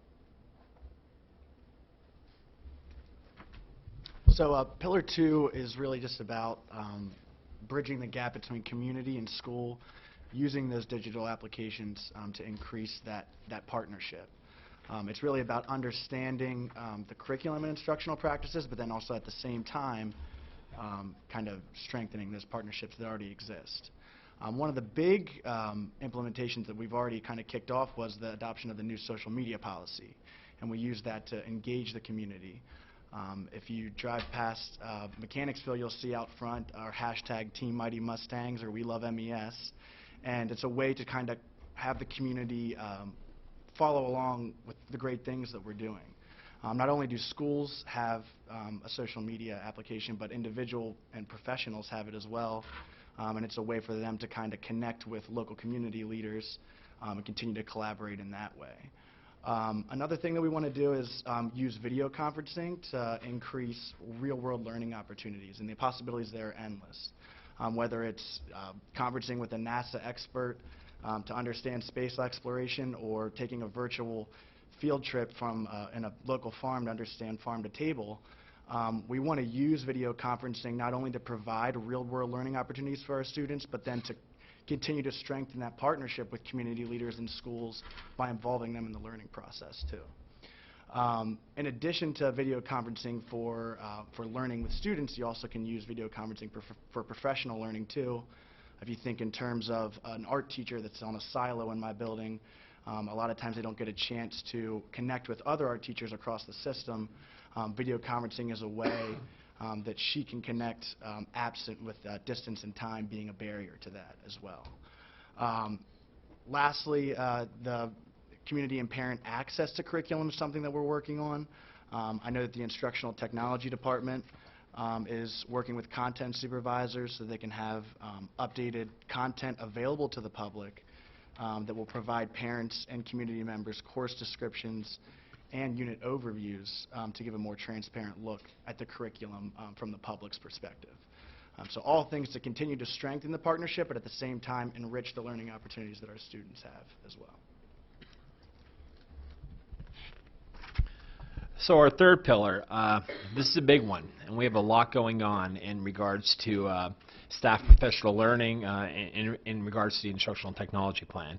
So to start off, I wanted just to highlight the collaborative effort that took place between Kelly, who's sitting right next to me, Terry Durier, who's not here, and Adam Weller, who's in the back, better known as our IT team. They do a fantastic job, and Angie McCausland. Those folks were critical in developing this plan to roll out the professional learning opportunities for our staff. And without them, we couldn't have put a strategic, comprehensive plan together. So when we get into it here, the first bullet that I sort of want to talk about are the leaders and how we're developing the capacity of our leaders. We're not just doing the how-to for them of the instructional technology, but we're also getting into developing their knowledge of what Kelly had in the first slide there of a contemporary learning environment. what is that, and how does that look in a classroom, and how does pedagogy look in that way? So we're working with our leaders that way. And a key piece I want to mention here is when we talk about our leaders, we're just not talking about our school-based leaders or our central office staff, but also our teacher leaders. You know, it's really exciting because part of the plan is we are going to put in a digital leadership program where staff members are going to be chosen through an application process, and that program's still in development. And then they're going to go through a lot of different experiences to do a lot of different pieces. Curriculum writing, be critical members of that, to provide professional learning to others, because you know, when we think about our IT team, it's 3 folks, and when we think about our staff development team, it's myself and Jamie Weaver. So 5 of us to provide professional learning on this huge topic to our workforce is just not manageable. So they're going to be key players in providing professional learning. So the critical piece with that digital leadership part for our existing leaders, I mean, not only we're going to talk about all the how-tos, how do we access Google, how do we effectively communicate through social media. All that stuff is going to start on the 18th. It's going to move forward in sessions that we'll offer as we go through the year. But we're also going to get into more of that, what's that contemporary learning environment look like? How does pedagogy change? All of that deeper stuff with our, you know, we're going to talk about the standards, both international and national standards that are out there. We're going to talk about the let's see here, just blanked out of my head. Oh, the different models that are out there. One of them that just popped in was SAMR model. The SAMR model, and how that stuff impacts pedagogy and technology. So that's coming, and then the second bullet gets into our teachers. Boy, we have a lot of professional learning already booked for those folks. A lot on the how-to. Okay, how do we use Google Classrooms? And you know, that's something new that's coming. How are we going to use this new thing called Clever that's out there? How do we use all kind of different applications that our IT team is bringing to the forefront for our teachers to use. So we have lots of differentiated learning opportunities for them. And one thing we want to do is we want to explore the concept of micro-credentialing and badging. So when they complete, say, a Google certification, or when they complete a Microsoft certification, or when they go through the Clever Academy, or various portions of the digital leadership program, we want to recognize those accomplishments by putting micro-credentials or badges either on their resume, next to their signature on their emails, or on their social media profiles. Because that's something that, one, they can highlight what they know, but two, other staff members can see what they know and go to them. Principals can access them as professional learning leaders in the building. So it's an important piece, and we're moving down that road, and as Kelly has said, this is a 3-year plan, and we're working through it, but we have a lot going on in regards to professional learning. So thank you. And Mr. Alasakis, I just want to say I'm so excited to see this because I really feel like this is the key building block for the technology strategy going forward. I mean, we could say that we're going to go out and buy more devices for the kids or anything, but if we don't build the capacity of our teachers and provide that professional development and learning, and you know, we don't build it into our curriculum up front of how and where do you use these tools within the curriculum, then having the devices doesn't mean anything. It's not going to improve student outcomes. It's not going to really help us. So this is really the key building block, and I'm so excited to see the plan centered around this. Yes, and that was a critical piece when we talked about it, is making it not just a passive experience for the students, but making an active, creative experience where they're using the technology rather than just seeing whatever come across the internet or typing a Word document or whatever that may be. So, yeah, great. And I will also say that we heard from our staff that their greatest need was access to devices as well as the professional learning opportunities. So we're hitting both of those. So to wrap up, in conclusion, we have Pillar 4, which ties right into that.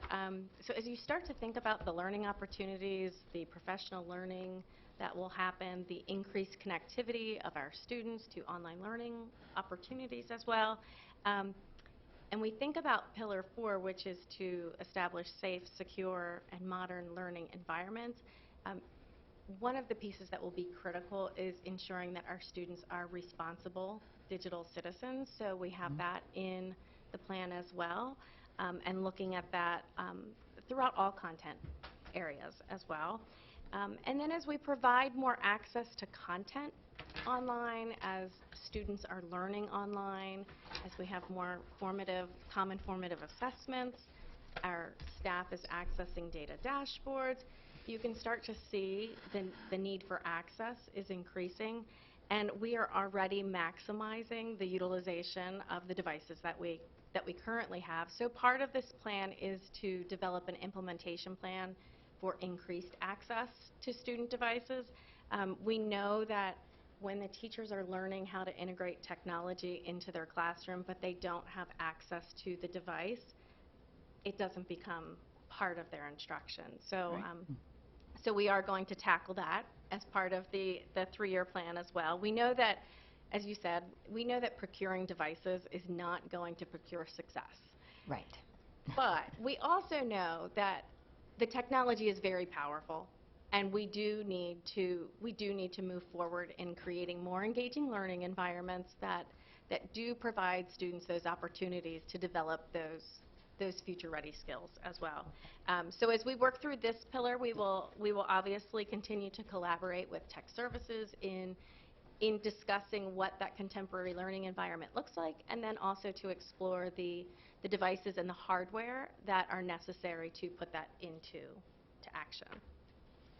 So to wrap up, as far as next steps, as Mr. Alasakis mentioned, we already have a lot of professional learning opportunities that are planned out throughout this school year and into summer of 2020 already. We have that on the book. And we have an internal comprehensive project management, it's a Gantt chart, that has more specific details as far as the timeline and the tasks that are involved in this 3-year plan. But we do feel very comfortable that, that this plan is attainable and that working together we'll be able to reach the goals that have been set forth that collectively represent our community, our students, our staff, and our learning environments that we would like to see created. Ms. Herber.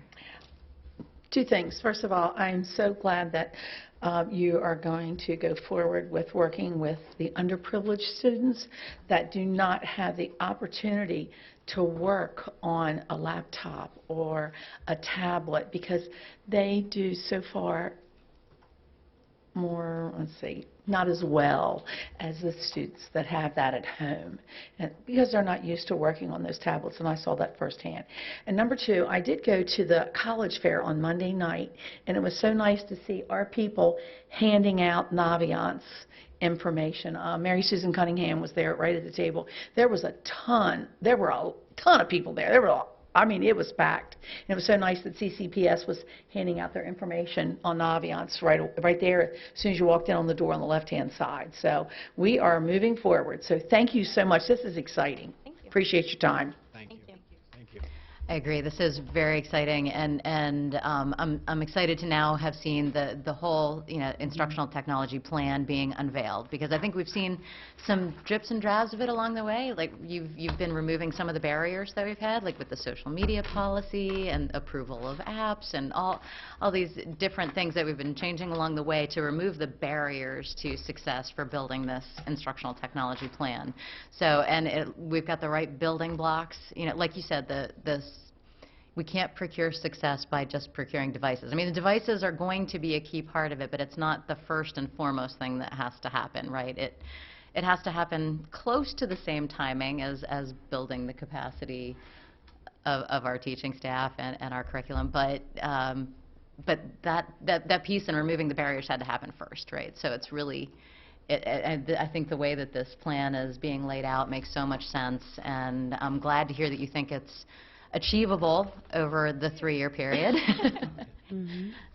And I'll be looking forward to hearing, as the device piece, obviously this is going to have some capital implications in the future, and so seeing how that all fits in with our capital requests in the future. If I may, first of all, thank you all very much. I couldn't be more proud of the direction that we're headed. We have incredible teachers in our system, Suzanne being one of them, who I had the chance to sit down and talk with last year about some of these things. She had a great vision that was right in line with where we heard as we went around to schools and talked to teachers and talked to principals, talked to students about the needs, how do we best prepare them, what are some things that we can do. It really helped to shape, and you saw Kelly had laid out all those groups and all those folks that we talked with. But you mentioned this earlier, and I think it's worth repeating. The most important thing we can do is build understanding and develop people's capacity, because the last thing we want to do is go out and buy a bunch of devices or hand things out without having that in place, because I've seen it across the country. It doesn't work. This is directly tied to, this is another example. We had one this afternoon in our work session with food services. Here we see it again, where folks are understanding exactly what we're trying to do as a system, what the vision for the system is moving forward in our strategic plan, and they have built this right into each of those pillars. It's another great example, 2 in 1 day, one from the work session, one tonight, of the work that's happening. And I think there's a lot of excitement here. You know, a 3-year plan, but look at basically year number 1, how packed that is. So I'm excited for the future for Carroll County Public Schools as it relates to this instructional technology plan. So I just want to say thank you for your work here. Thank you for the opportunity to share. Thank you so much. Thank you all.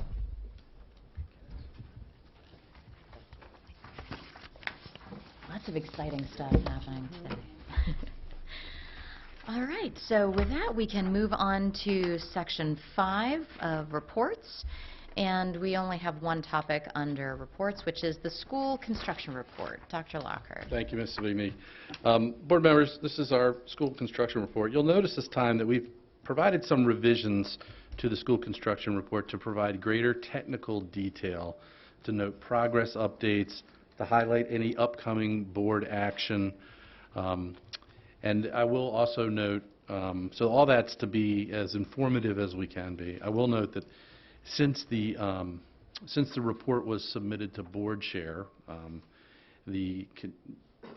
that was just just a couple weeks ago. So once this got uploaded, we got some new information about the roof line at Westminster High School, which is in the construction report.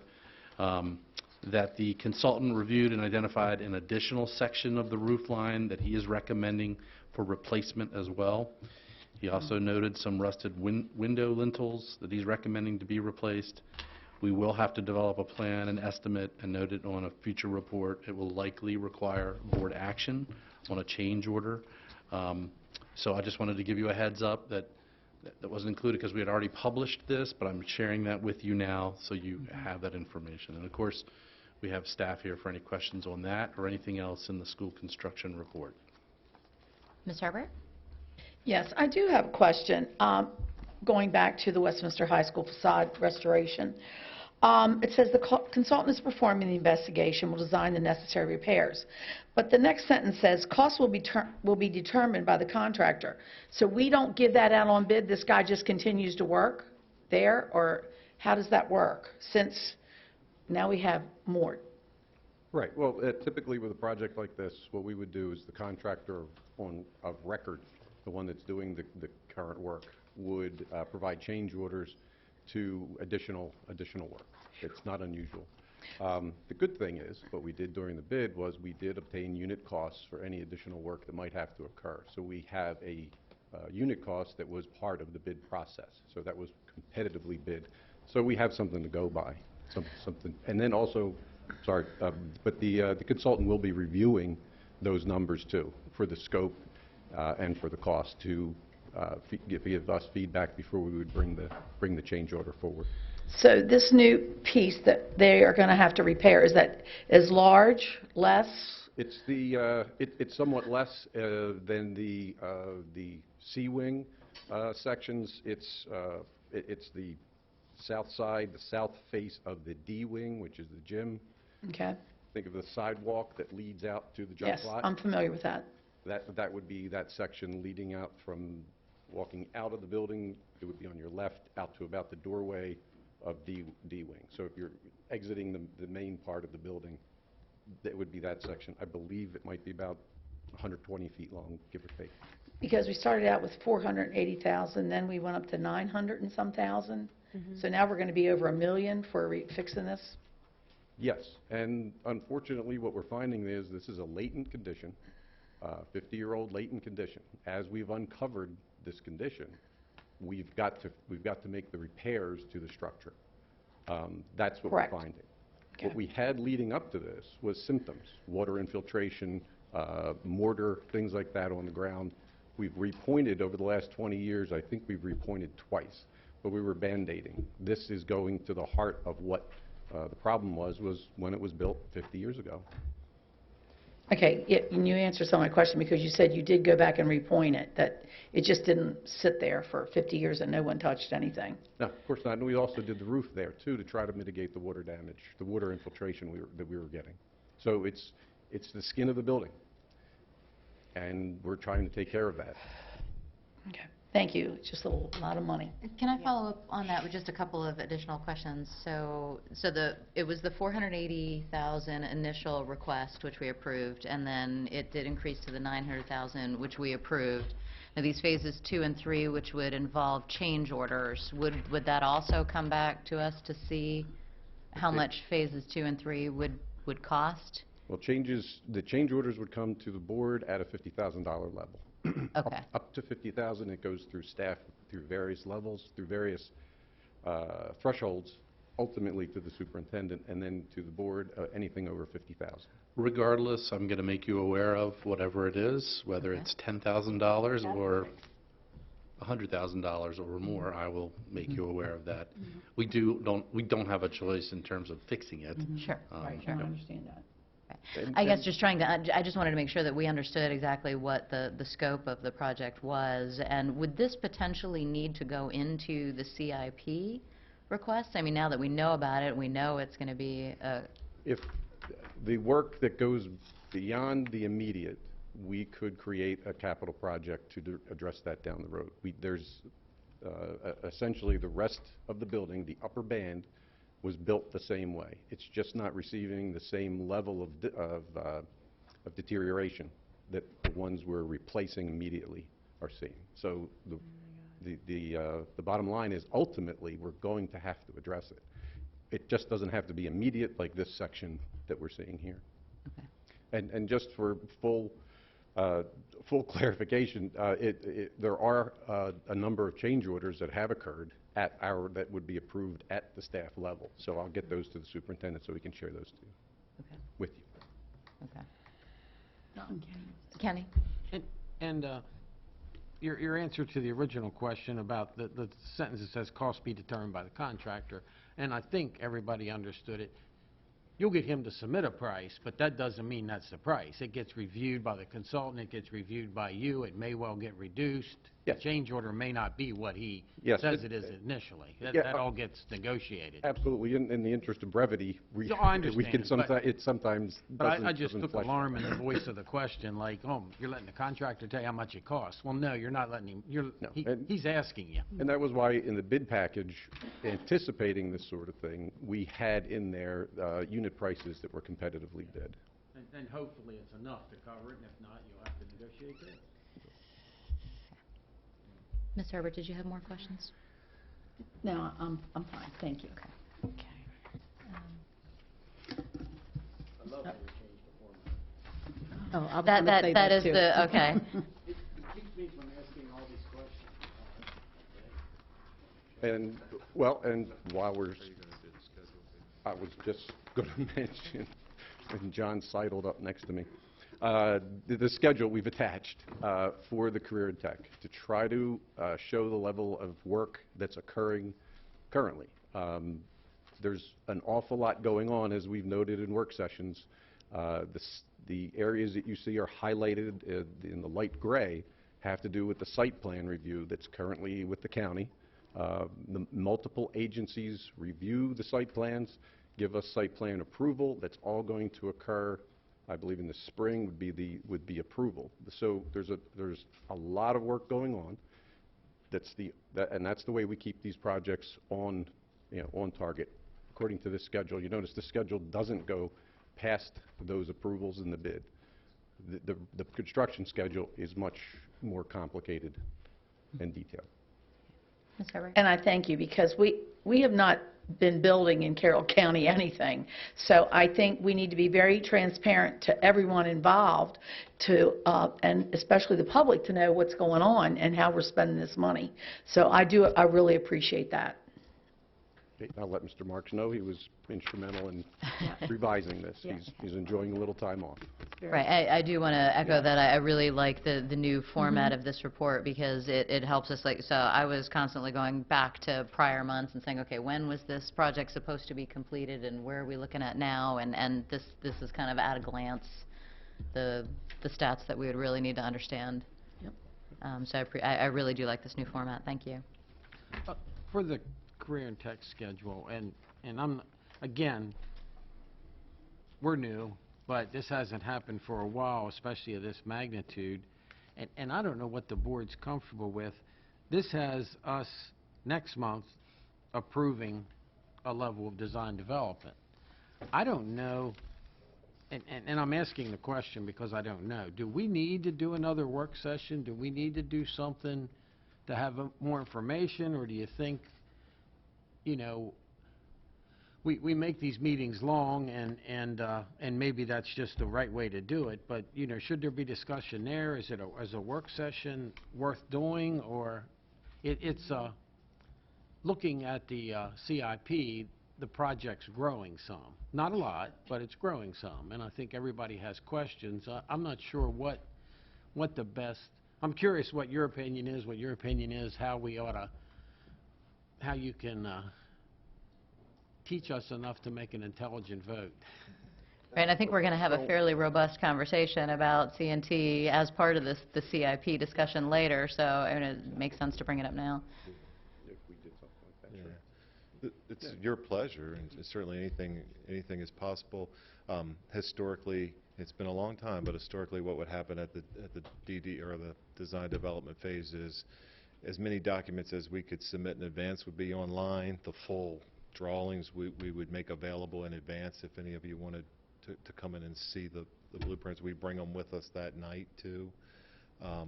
We could send Jim to your house with a copy as well if you wanted. And I know you want to have this conversation, I suppose, as part of the CIP, so I'm not trying to hijack that now. But the scope of the project hasn't changed. The numbers that have changed are maximum state eligible participation, but the design is still progressing really all the way back to your November 7, 2018 work session. So, And I semi-understand, but, I asked some questions today, and Dr. Lockhart answered them very well. I'm sure my answers align then. Yeah, yes. But up until this point in time, a lot of the budget is essentially formulas. They're Now- estimates, yes. Yeah, and they're state-based formulas, Right. square foot formulas, whatever. But by bringing the construction manager online, you start to get into a lot more realistic budgets. And I don't know when is that something do the numbers change, or the real numbers, what the bid comes is at, do you just wait until then and use these numbers? The cost of construction will be the final bid. Yes. The state numbers are all completely formula driven, and that's largely, almost completely eligible enrollment and square footage, and them participating at square footage ultimately at 59% of the bid. we will have a DD estimate from the CM. Correct. Before the DDs Yeah, are I'll up get to there. you. Don't break my train of thought. I'll get there. Oh my So we work as hard. We work as hard as we can to leverage, to maximize the amount of eligible state participation. Because when that construction bid goes out and comes in, the state ultimately is going to participate at 59% of that construction bid, up to that maximum number that we have worked with them to agree to. That does not impact the local funding at all. It only can help the local funding. So And that it's number, also- That number as an estimate based on formula increasing as more and more information is shared and cycled through the state is a good thing, and you would want that number to be as high as possible. When But I we first are- looked at that number, I thought maybe it was a typo. Yeah. I mean, that's impressive, too. It's changed a couple of times. And Yes. so if you go back to the November 7 work session on options, where you said as a board, or the board at the time said, go forward and design, we were using the term C or C plus at the time, go forward and design to C plus, and if we need to, bid a base and bid add alts. That estimate from the architect, the full project cost estimate, changed between then and the May 15, 2019 work session, actually went down a couple of million. So that's the architect's working estimate on what this project is going to cost bid. Their number's not going to, well, it could change if they vote on it, but none of this is impacting their number.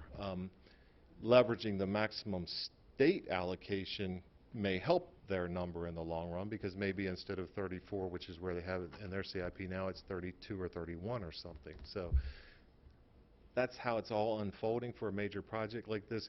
The actual cost of construction, and therefore the formal budget, will be that bid, the award of bid for construction. Ray just said, when I cut him off after he cut me off, just like from the November work session to the May 2019 work session, at the design development item, we will bring estimates with us, and Jeff Hagan can be, the architect can be here too if you want. So that's how any project unfolds through design and development. So, Mr. Kyler, does it make sense that we can continue that discussion under the CIP discussion and see what our next steps are from there? Okay. Thank you, guys. Thank you. Board members, were there any other questions on the school construction report? No? All right. Then we are at the second set of public participation, and just checking to see if we've received any additional blue cards, or if there's anyone in the room who would like to come up and speak.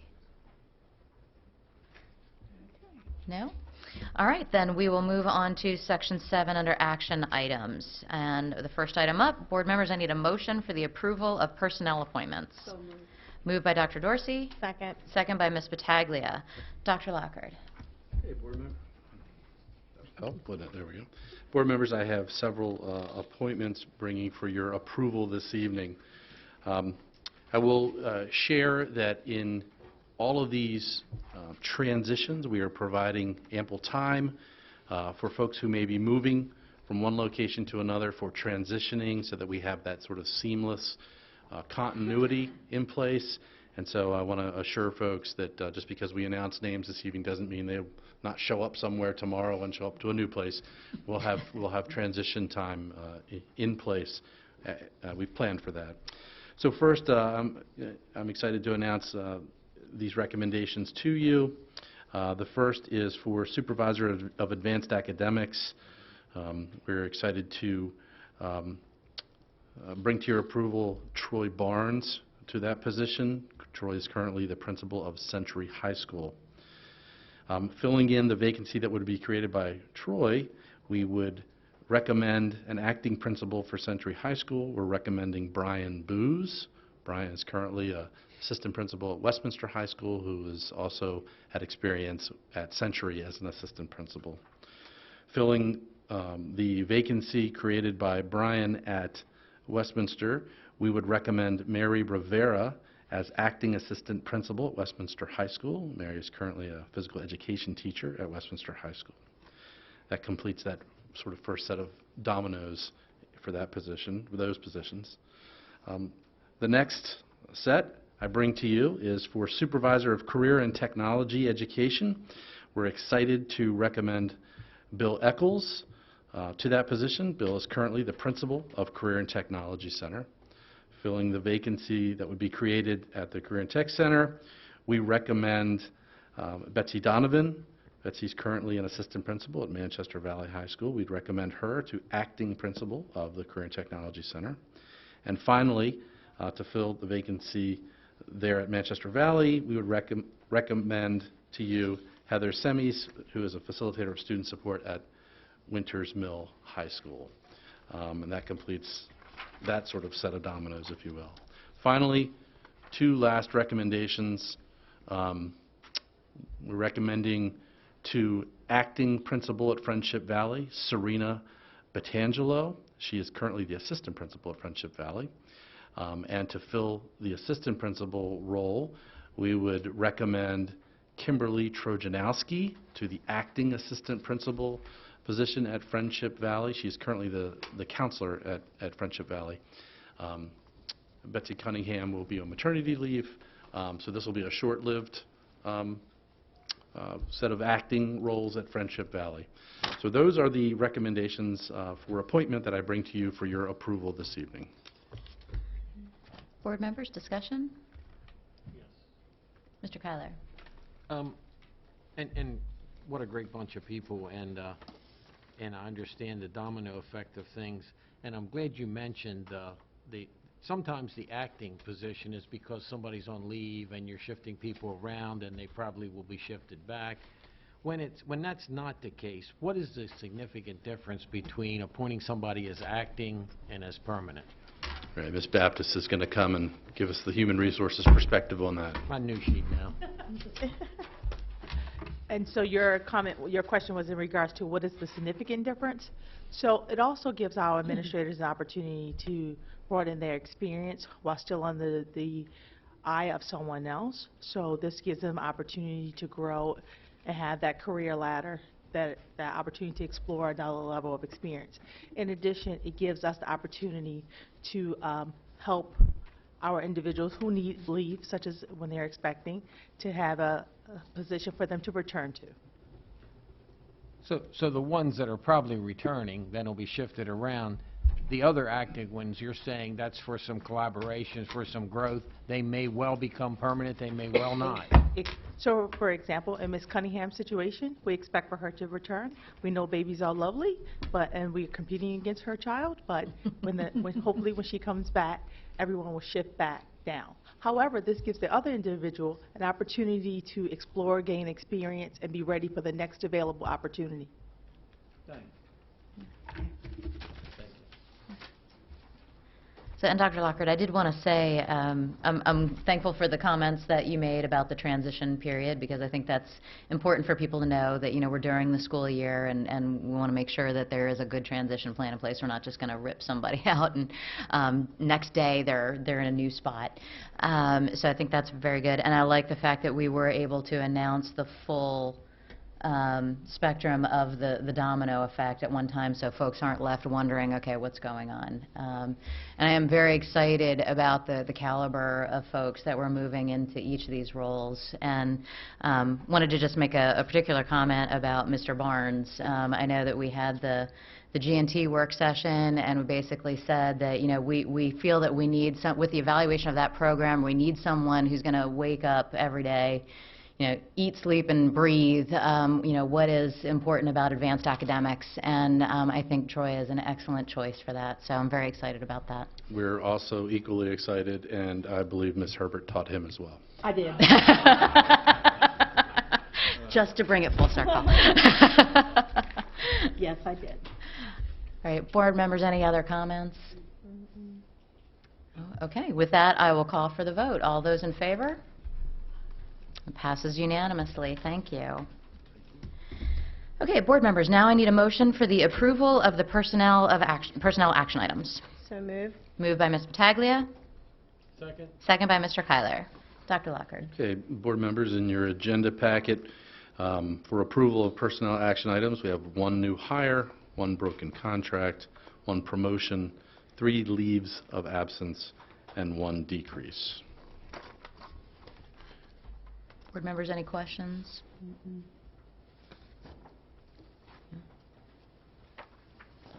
And Dr. Lockhart, this is all just normal course of small movements that happen within a staff of 2,000 people? Correct.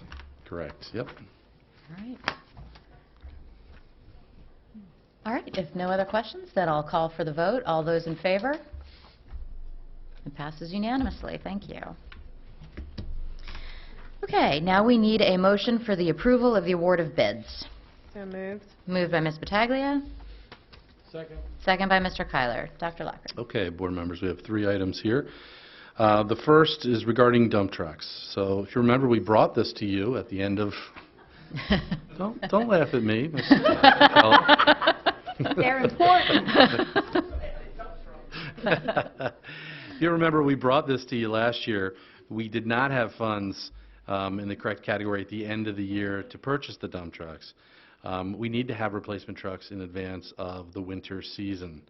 And so in order to do so, the only avenue left here is to use appropriate fund balance and bring a corresponding budget adjustment, which we'll talk to you about in item 7E. I'll just go through each of these and then we can ask questions. For the natural gas supply services bid, we do periodically bid energy to determine the best market rate. This is a bid for natural gas supply services. It's a 3-year contract, represents a savings of approximately $14,500 per year, so that would be about $43,500 over the term of the contract saved. And the last one there is for basketball officials. Basketball officials contract, this is a standard contract for officiating for the upcoming season. Board members, questions?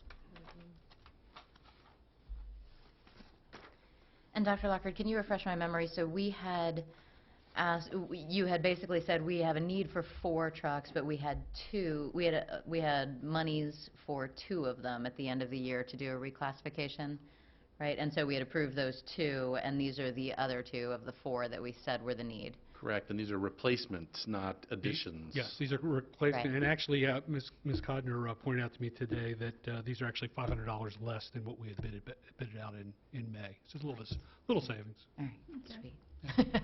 And as you said, this is a net zero to the fleet. These will surplus the other 2. Okay, great. Board members, any other questions? No? Then I will call for the vote. All those in favor? It passes unanimously. Thank you. All right, now we need a motion for the approval of revisions to Board Policy JLI, Students Exclusion, Seclusion, Physical Restraint.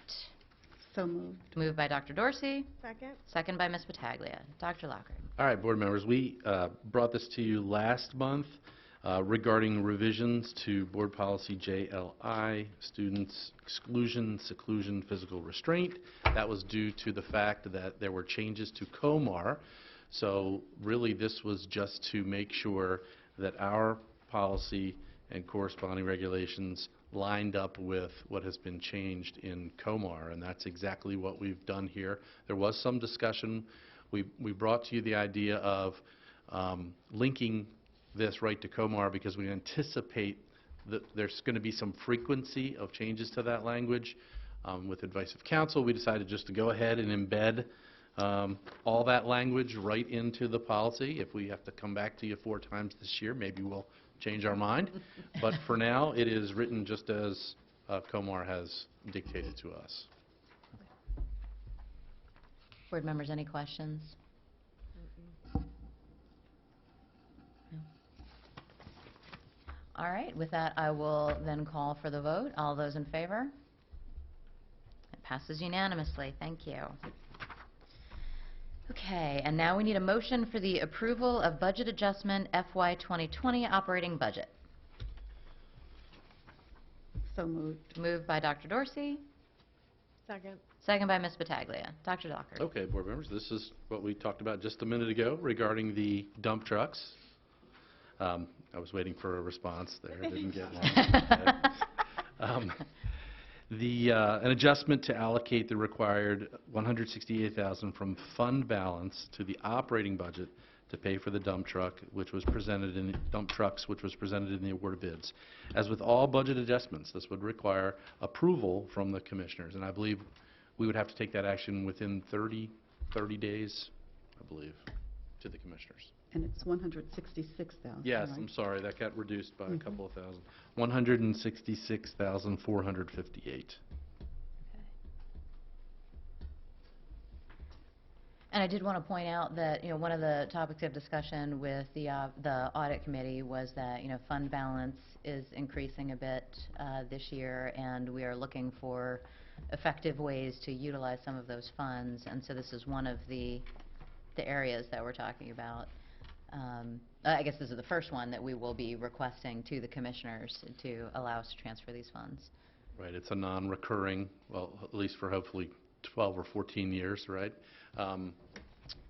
expense. So I think it's a great use of existing fund balance. I agree, that's a great use of the fund balance and probably the way it should be used. I don't anticipate a whole lot of opposition to that. Okay. It's a perfect definition of how fund balance dollars can be used, right? Yes, I think so. Great. Well, so thank you for that opinion from the commissioners. Appreciate that. Okay. You don't anticipate that your other commissioners will have a problem with it?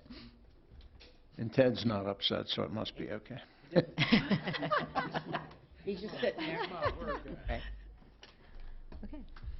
Board members, any other questions? No? Okay. With that, I will call for the vote. All those in favor? It passes unanimously. Thank you. And moving on, we need a motion for the approval of the proposed high school program of studies for 2020 to 2021. So moved. Moved by Ms. Battaglia. Second. Second by Mr. Kyler. Dr. Lockard. Okay, board members, the approval high school program of studies was brought to you last month for discussion. Any questions and feedback? We're here seeking approval this evening for the program of studies. Board members, any questions? Yes. Dr. Dorsey. Okay. The last time under social studies, I think we had indicated that the integrated government was also a change, and that's noted on page 144 in the actual curriculum guide that was distributed. I think you answered that the integrated government was yes, new. Ms. Brown, the supervisor of social studies, was here that evening and answered that question. Right. So again, I just wanted it noted under social studies, page 144, on our second page where we have course changes. Is that a little bit more than halfway down the page? Is that where you're It's under referring social to? studies, Oh, yes. is it? Okay. It's just below the midway point. Okay. Yep. And again, that exploring computer science, I've gone over the plan again. Looks like that was on page 152 and not page 145. Yes, that's correct. And needlecraft I found on page 115. Yes, that's being removed from the program of studies. It's an antiquated course we no longer teach. Okay. Or you're saying it's still in the curriculum guide, though? Well, it was still there, but it wasn't on 114, it was on 115. Oh, okay. But anyway, since it's being discarded, maybe that's a moot point there. Yeah. But again, the pages for integrated government 144 and computer science 152. So noted. Yeah. Oh, okay. So there are still some changes that need to be made in the actual guide itself? No, Or just comments on the cover Just sheet on of this what's cover being sheet. changed? Right. Okay. Right. The cover sheet should match the guide. Agreed. So, Agreed. Okay. So we can approve the guide as submitted, but we do want to change the cover pages. Got it. Okay. I just had something that I hadn't noticed from last time where it said under social studies at the bottom for courses to be discontinued, it said AP World History, the course is being replaced with AP World History Modern. And I was kind of curious what that meant, like world history doesn't really change. So what is modern? Like what is the modern tagline on that mean? Those are changes made by College Board. Okay. And so in order to teach those courses, we have to come into alignment with what College Board has put out. Okay. Yeah. And are there fundamental theoretical changes to that? No, or? it's just driven by College Board and how they change their curriculum and their syllabus and the scope and sequence of the course. Okay. Ms. Figney? Yes. I'm in AP World History right now, and so we started in 1200. Okay. We don't learn anything before that. Okay. So you don't learn anything about ancient civilizations or the early Greeks or anything. Start in 1200 and learn everything thoroughly up from there. Okay, so it's just the start point Yes, of that's- where we're I'm bringing assuming that's history why they call it forward. modern. Okay. Thank you for that. I just thought it was interesting to look. Yeah, we were wondering about that. We thought you were changing this. Thank you so much, Mr. He said, Kramer. he emphasis on thoroughly, too, right? Yeah. Thoroughly. Does that come from your dad, Jackson? That came from Mr. Van Dyson. Good man. Excellent. All right. Thank you for that clarification. All right, so we don't have any changes to the guide itself then, so I will call for the vote on the curriculum guides as submitted. All those in favor? Passes unanimously. Thank you. I'm sorry, this is the program of studies. All right, so let me just restate that to make sure we don't have any issues. So I call for the vote on the approval of the high school program of studies. All those in favor? For 2021. Okay, passes unanimously. Thank you. Moving on, I need a motion for the approval of the curriculum guides for 2019-2020. So moved. Moved by Ms. Pataglia. Second. Second by Mr. Kyler. Dr. Lockard. Okay, similar to the last item, these were brought to you in September for review and discussion. The curriculum guides are being presented to you this evening for your approval. Board members, any questions? We had a couple of questions last time that I believe were all answered. And this is submitted unchanged from the last time. Yes. And I just note that, we had our work session earlier on food services and healthy eating habits, and just wanted to point out that there definitely is the link there under the health curriculum guides for all grade levels. So I think that's good to see. Board members, any other questions or comments? All right, then with that, I call for the vote. All those in favor? It passes unanimously. Thank you. And now we need a motion for the approval of the budget adjustment for FY 2020 CIP Budget 20-01. So moved. Moved by Mr. Kyler, seconded by Ms. Pataglia. Dr. Lockard. All right. Board members, this adjustment is necessary to recognize funding received from the Maryland Public Schools Construction Program's School Safety Grant Program. That wasn't finalized until late in spring of 2019, which was too late to be included in the FY 2020 CIP budget when it was approved. So recognition of these funds enables CCPS to use the funds immediately for school safety and security improvement projects. This grant is distinct from the Safe to Learn grant, which was used to fund first year of mental health coordinator, school security training services, school security evaluations, etc. Board members, any questions? Dr. Lockard, I did want to ask about, so we typically have security improvements at the level of about $600,000 in the CIP request every year.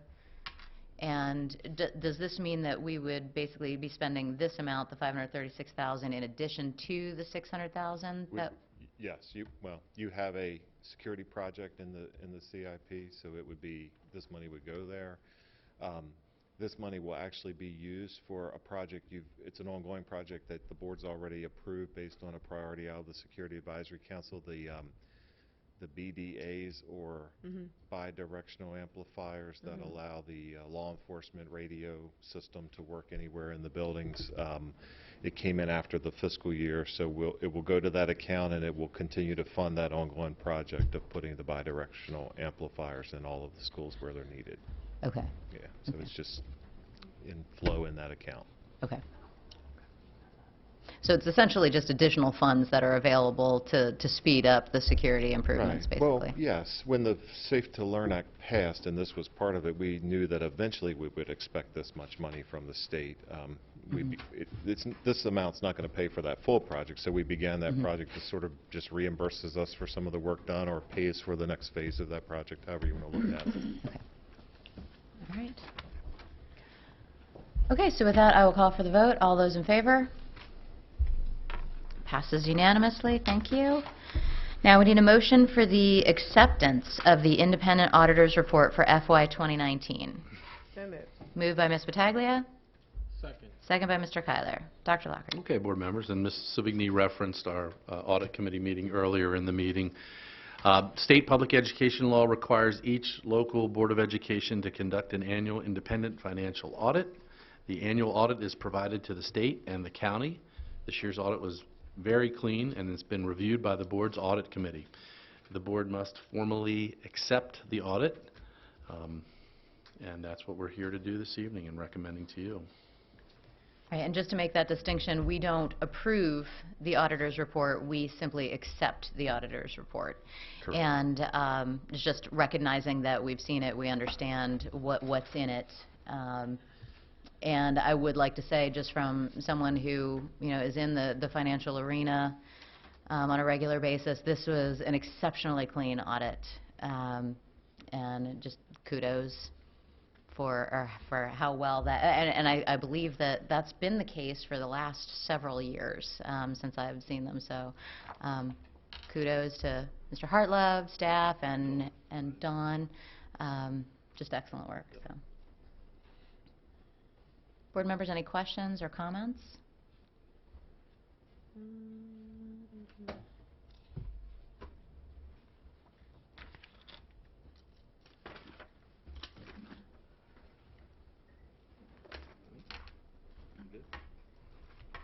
No, we're good. All right, then with that, I will call for the vote. All those in favor?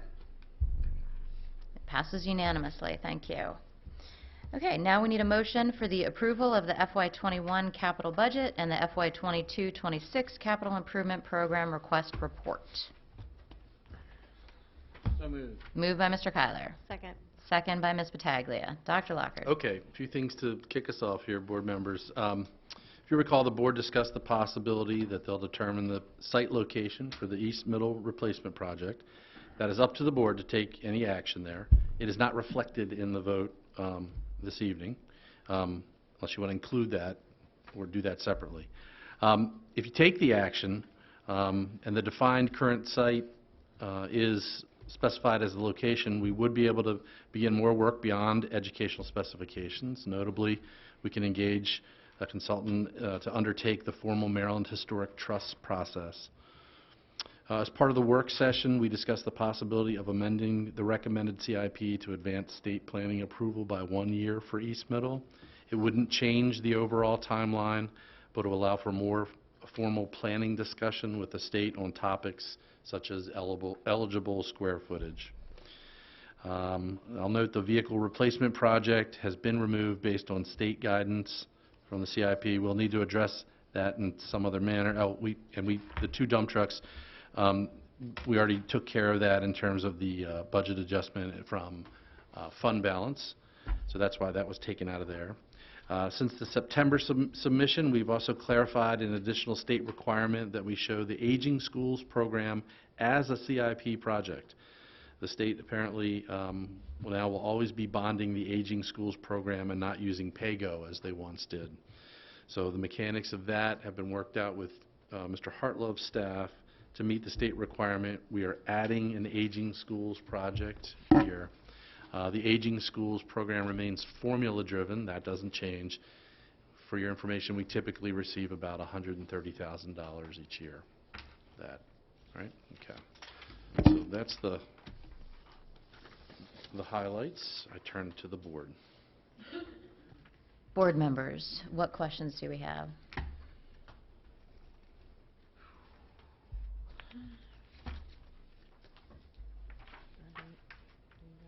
Mr. Kyler? East Middle, I think, and I'm not sure how the vote would go tonight, but I think in some discussions there's been some reluctance on possibly picking a site.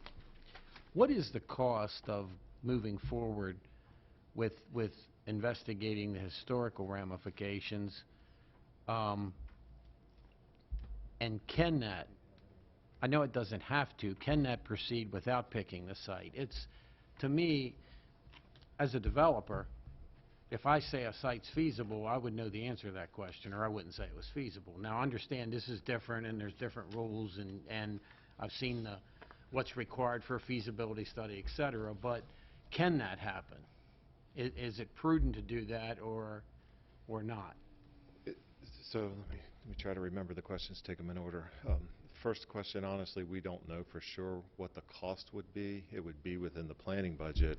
We would engage Mr. Hagan, the architect for the project, who you've met. He's told us, he told you at a work session prior, that he does have experience not in Carroll, but statewide on this, so he would have architects who serve that consulting role. My guess would be tens of thousands, not 100,000.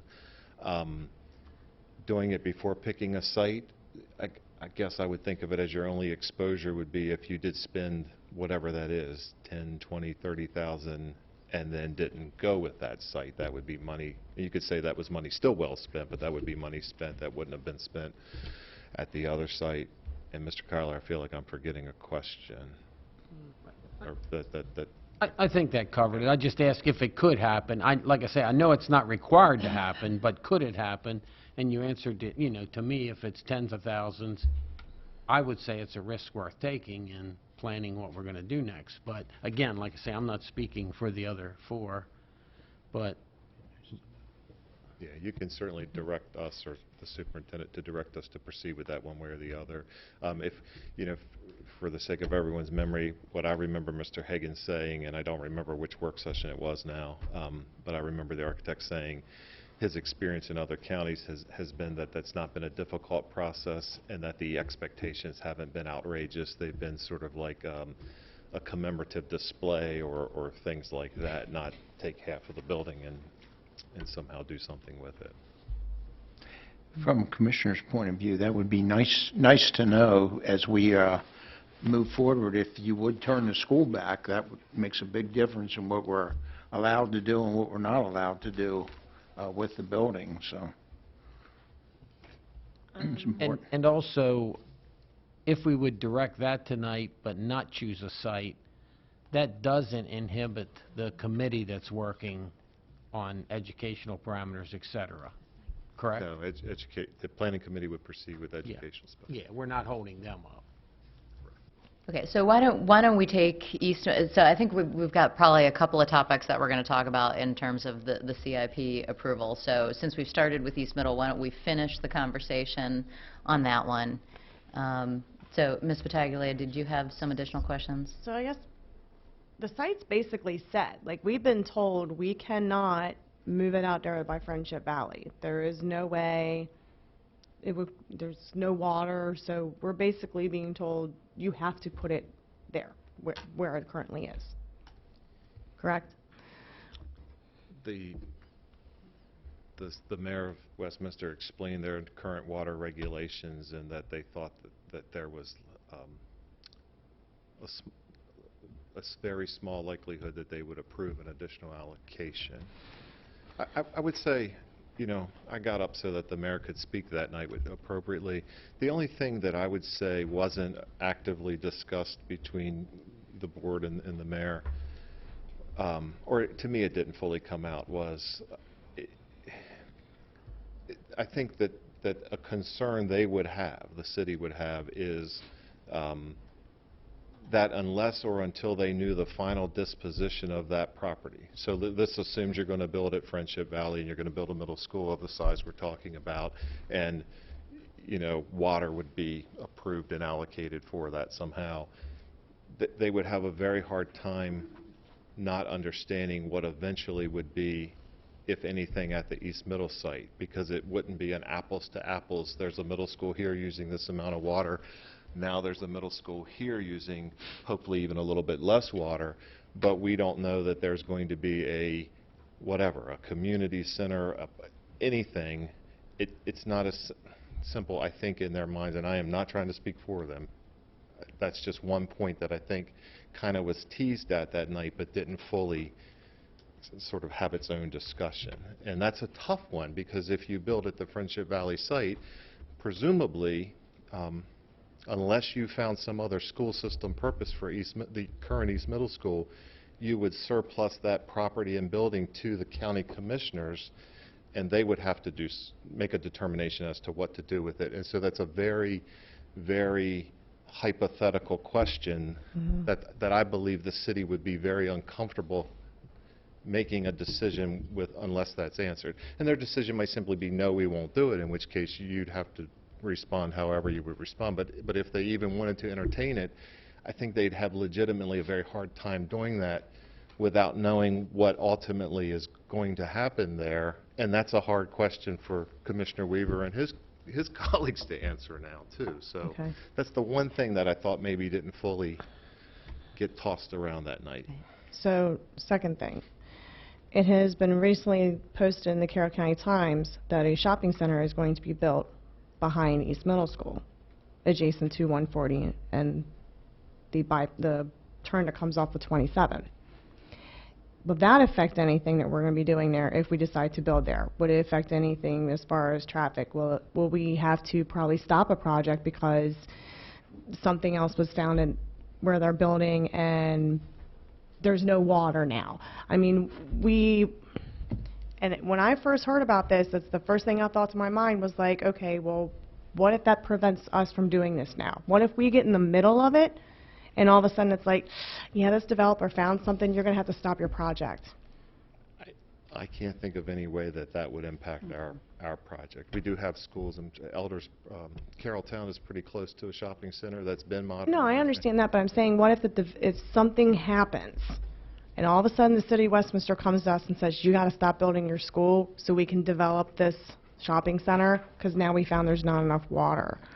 I'm not trying to not answer your question. I just can't think of a scenario where that would be the case or where that could happen. Because, I mean, it sounds like we might be having two development type things going on at the same time. Well, Ms. Battaglia and the rest of the board members, I will say that Mayor Dominic reached out to me and said that he is very willing to have a discussion, a very open discussion with me and any other board members that might want to join us, although we probably can only have 2 in the room at a time without having a quorum. But he has extended that invitation, and if we think it makes sense, I think that it might make sense to have that meeting before picking a site. There are, some things, Mr. O'Neill, like you said, about the water allocation that we can delve into just a little bit more to make sure we completely understand the city's position. And we can delve into some of the other questions that Commissioner Weaver was asking about. And the reason I struggle with picking the site is because we basically, all our options were taken off the table for us, right? Like, so good decisions don't tend to be made when there's only one option, right? I really like the robustness of the conversations that we're having. I think that ultimately it might end up that it probably would have ended up that East Middle is where we end up, but I wanted to see those discussions play out so that we made those discussions with the full understanding of the community and all the ramifications of it, rather than it just being said, oh, that isn't really an option, right? So you have to do this. So I think that it stops the good conversations and making sure that you've thought of everything along the way and all the good decisions are being made. Right. So if it makes sense to the rest of the board members, I don't have any problems with approving the project of a replacement East Middle School. But if we still left it open for another month or so about the site location choice so that we could have those follow-up discussions with the mayor. I agree. Does that? Yeah, I think, and I think part of the distinction the city has, historically, within the city limits, they furnish your water.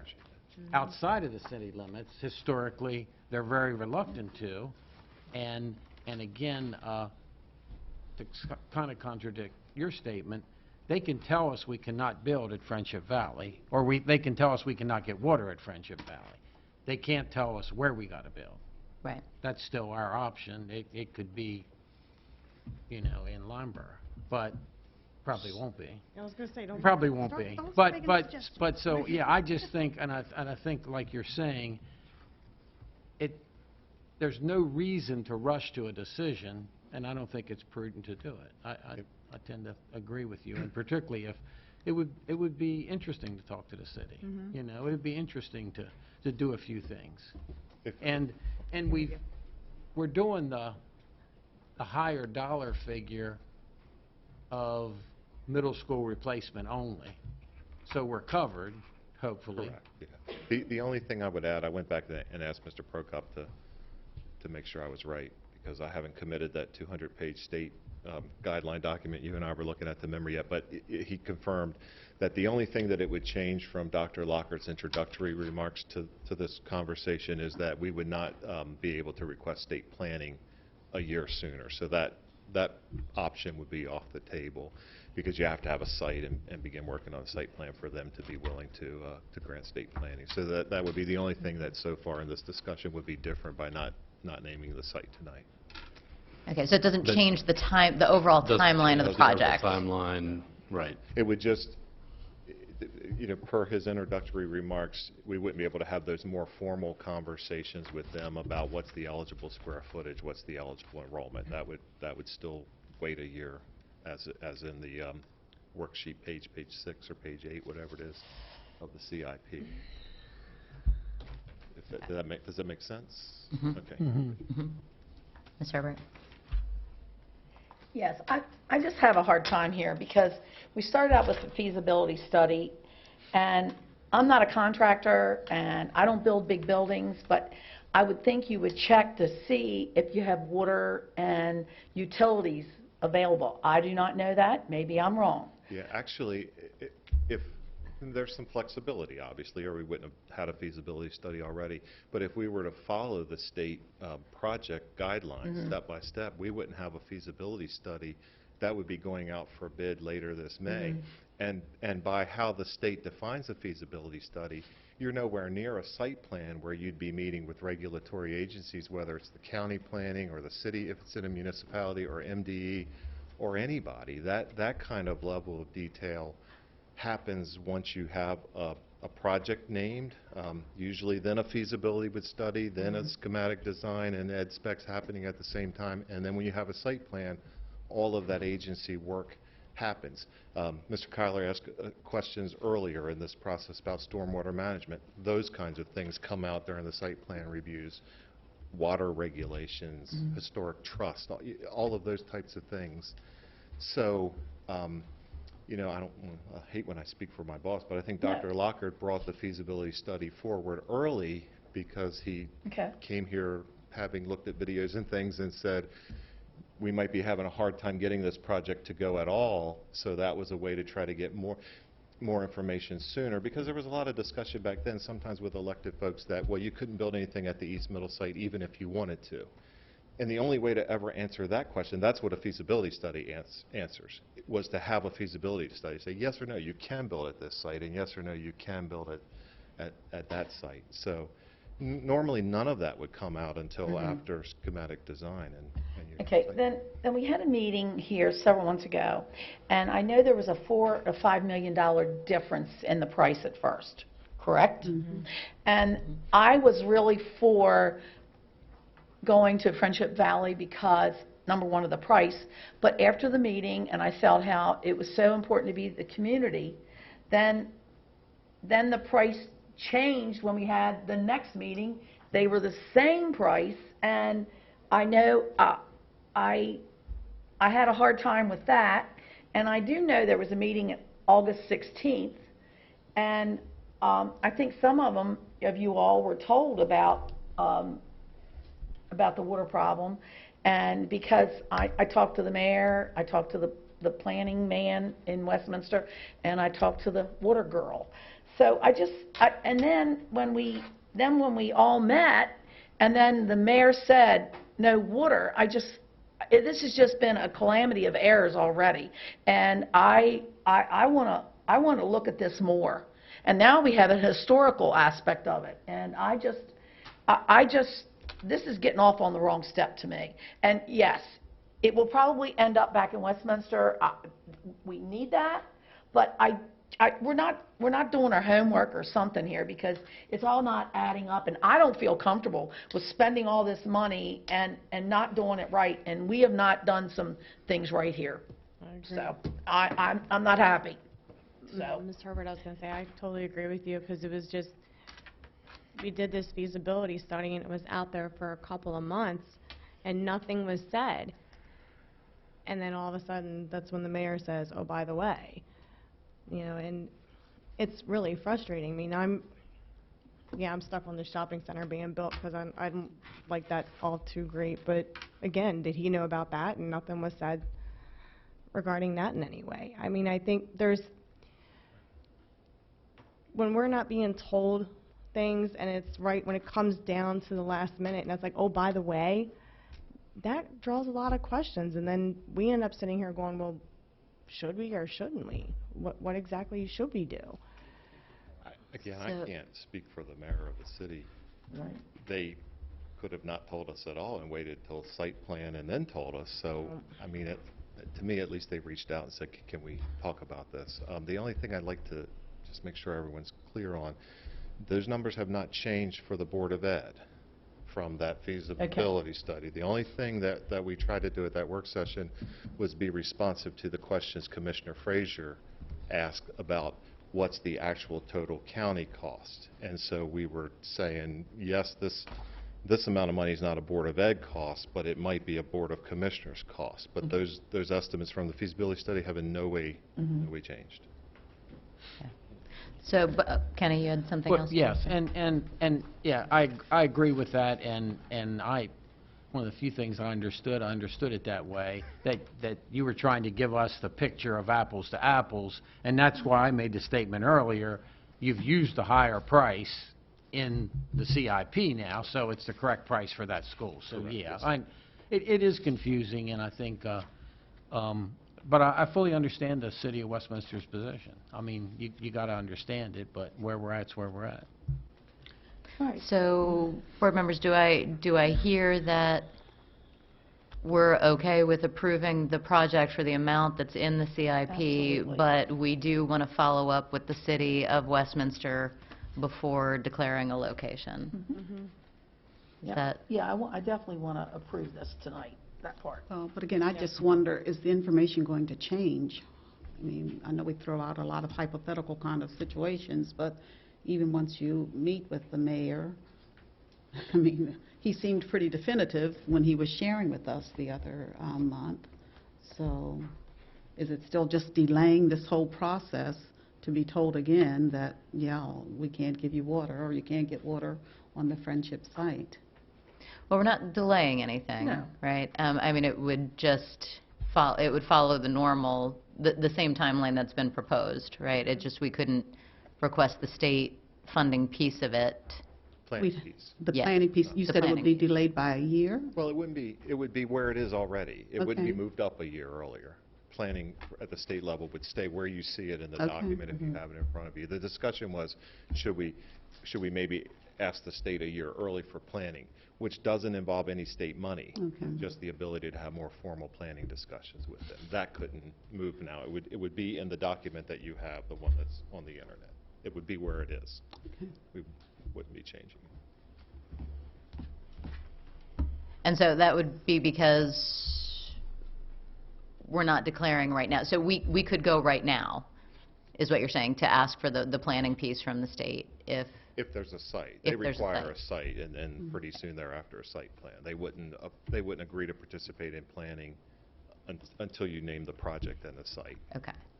And if so is it literally a once and done, like, so we would have to name the site as part of the COP? We couldn't amend it in a month or two and still be able to? You can, right? Mr. Prokop believes that we can do that. We would have to still submit it to them as soon as we can after today, as we're required to do, but I guess we could, we bring an action here and then a rescission or a change. Okay. So, if I understand the two of you, we're not delaying construction if we don't decide today. Correct. If we decide today, you can get a lot of things started that need to be started. That would be nice to get started. They don't need to be. And in all likelihood, it's going to end up at this site. Yes. And I don't think they will. If the historical thing would come in with a cost of $3 million, we'd have to discuss it. Yes. And so really, So, we're not gambling too badly by approving it today. I don't know what makes everybody comfortable. to everything you said, I've always wanted to be able to say this. I completely agree with everything you You have never... You've never been able to say that, though, in the You all past, say right? that, Like, so- okay. I just do still, want to reiterate the concerns we have about the historic factor here. If you would move to another site, we are then stuck with a historic building. We have plenty of them in Warfield right now we're trying to work through. But, I don't think you have to delay, but I think we need an answer to that. It would make things a lot easier to move forward. But thank you. Just to be really clear, if we engage the Historic Trust relative to building a replacement for East Middle on the East Middle site, the only thing we would be asking the Historic Trust would be, what would you require of us to honor the history of this building? If we build elsewhere and we surplus it to you, you would need to have your own process with the Historic Trust relative to whatever you ultimately decide to do with the... We don't want to have that problem. Oh, well, I just want to be clear that we weren't... Us proceeding's not going to clarify anything for you if ultimately you inherit the building. You would still have to have your own Historic Trust process based on what you decide you all might want to do with it. Okay. So, do we want to move on to the career and tech discussion? Have we concluded what we're doing with this one, or are you saying just leave it in the air for now? Well, we were saying that everyone was in on approving the project, Right. right? And it sounded like the majority were saying, okay, let's not declare the site tonight. We have a few follow-ups, and we would declare the site as soon as, we'll put in as soon as possible, kind of tag on that, and I will follow up with the mayor of Westminster. Is that? Okay. And, I'm sorry, and did you reach a decision on proceeding with the Historic Trust review or not? Yes. We did say that we wanted to proceed with that. Okay, thank you, sorry. Yeah, and I don't know whether we need to do a separate motion when we get this done or what, but yes, I agree. The Historic Trust piece is sort of outside of the CIP. I thought it was So if part you, of it. should you, if not, SDUs. should they vote on that separately? Okay. There doesn't have to be a vote on that. That's just a follow-up item, right? I mean, the CIP would not change as it's currently shown tonight. Correct. Okay. And what Ray clarified is whether it happens sooner or later, it would ultimately still be part of that project. So it Okay. does, yeah, okay. Okay. All right. So we're closing down the discussion on East, correct? Okay. Now, career and tech. So, Mr. Kyler, I know you had some questions on that as well. Yes, and I had asked earlier in an email about the timeline, which Dr. Lockhart answered, and I don't know, my question was, before us, the last board approved to do C for $60 million and entertain C plus as alternates to the bid, and if it could happen, let that happen. And then there were talks where it became in the high 60s, and now it's 74. And the blessing of it is, I personally did not think you guys would get 59% of the project out of the state, but I assume you're comfortable that's happening. Much, much more comfortable than Yes, now. and that, to me, so then the county, you probably need the 34 or 32. Maybe, You yes. probably need between 30 and Right. 34, but it should not exceed 34. It cannot exceed 34, but yes. Yes. Hopefully it would not. Yes. Or hopefully it wouldn't even achieve 34. So and I know, because Dr. Lockhart's urging to help him and me put together time and events, I went back and watched all of those works. I watched the November work session, the May 3rd, 2019 joint meeting with the commissioners, and then your May 15 work session. And so I know I've explained this many times, and clearly I'm not doing a great job. So I'll keep trying to, you can keep. Let but- let me ask one Yeah. question. Are we violating anything if the last board sat here and said it couldn't go over 60, and we approved this at 74? Are we violating what the last board said, or is that No. we have every right to do it and we can do it? So, Mr. O'Neill, can I take a step back for a second Sure. and put together the timeline of events as I understand it to make sure Sure. that we're all on the same page? So, and I do want to say that Mr. Zaleski sent out an email last week that I think was very helpful and clarifying as well. So, Ted, thank you for that. Where when we had the discussion back in November, that board had approved the option C, what we were calling C at the time, with the option to look at C+. Correct. Right, as an adder to the bid, right? And so we wanted to look at designs for C+, Yes. as where we were potentially trying to get to, but if we needed to scale back to C, depending on available funds. Correct. Okay. That's all accurate, yes. Right. And so the $60 million project was what we had submitted to the commissioners as what we thought we were going to need, right? At a minimum, a $60 million project. And at that time, we originally thought that it was going to be a 50-50 split, so 30 for the county and 30 from the state. And then when we did some of the formula calculations and we found that, okay, we think we're only going to get 26 million from the state, which meant that in order to keep the project whole, that we needed to up the county portion to 34 million. Well, So it was still a $60 million project, but it was estimated 34 of that would have to be local and 26 would come from the state. correct. And so Okay. I'm not, as you laid it out, yes.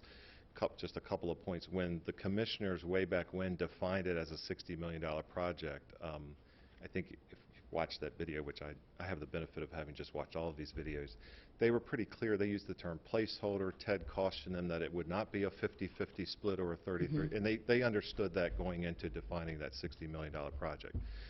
When the board voted on the CIP in October of 2018, we then had a work session on November 7 of 2018, and just based mostly at that point on square footage, Mr. Kane ran the state worksheets, and we had open discussion that based on where we sit right now, not knowing anything else, it's likely that the state would participate at 26 to 27 million, and that's the number we talked about.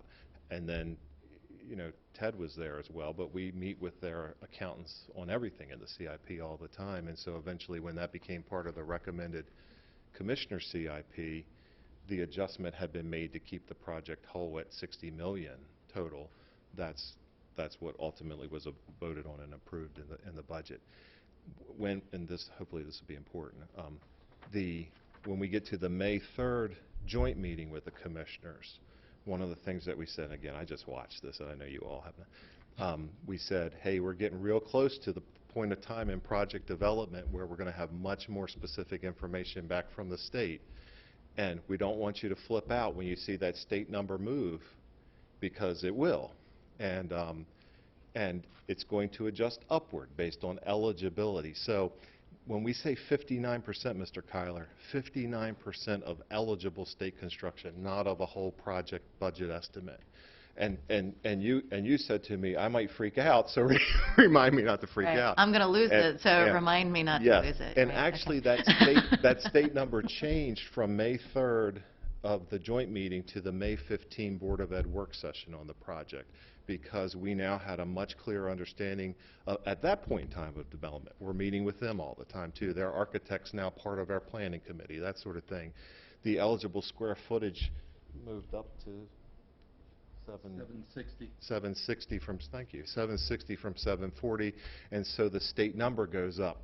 But I think one of the problems we're having that's making it real hard for you all is I'm not doing a great job of making clear that the state portion is not the budget.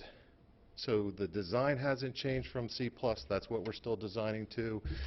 The budget's going to be whatever's bid, but working through the state design and development process with them, we do all we can with them to maximize the amount of space and enrollment that they will participate in. And so that square footage went up on the first bullet on the screen since May.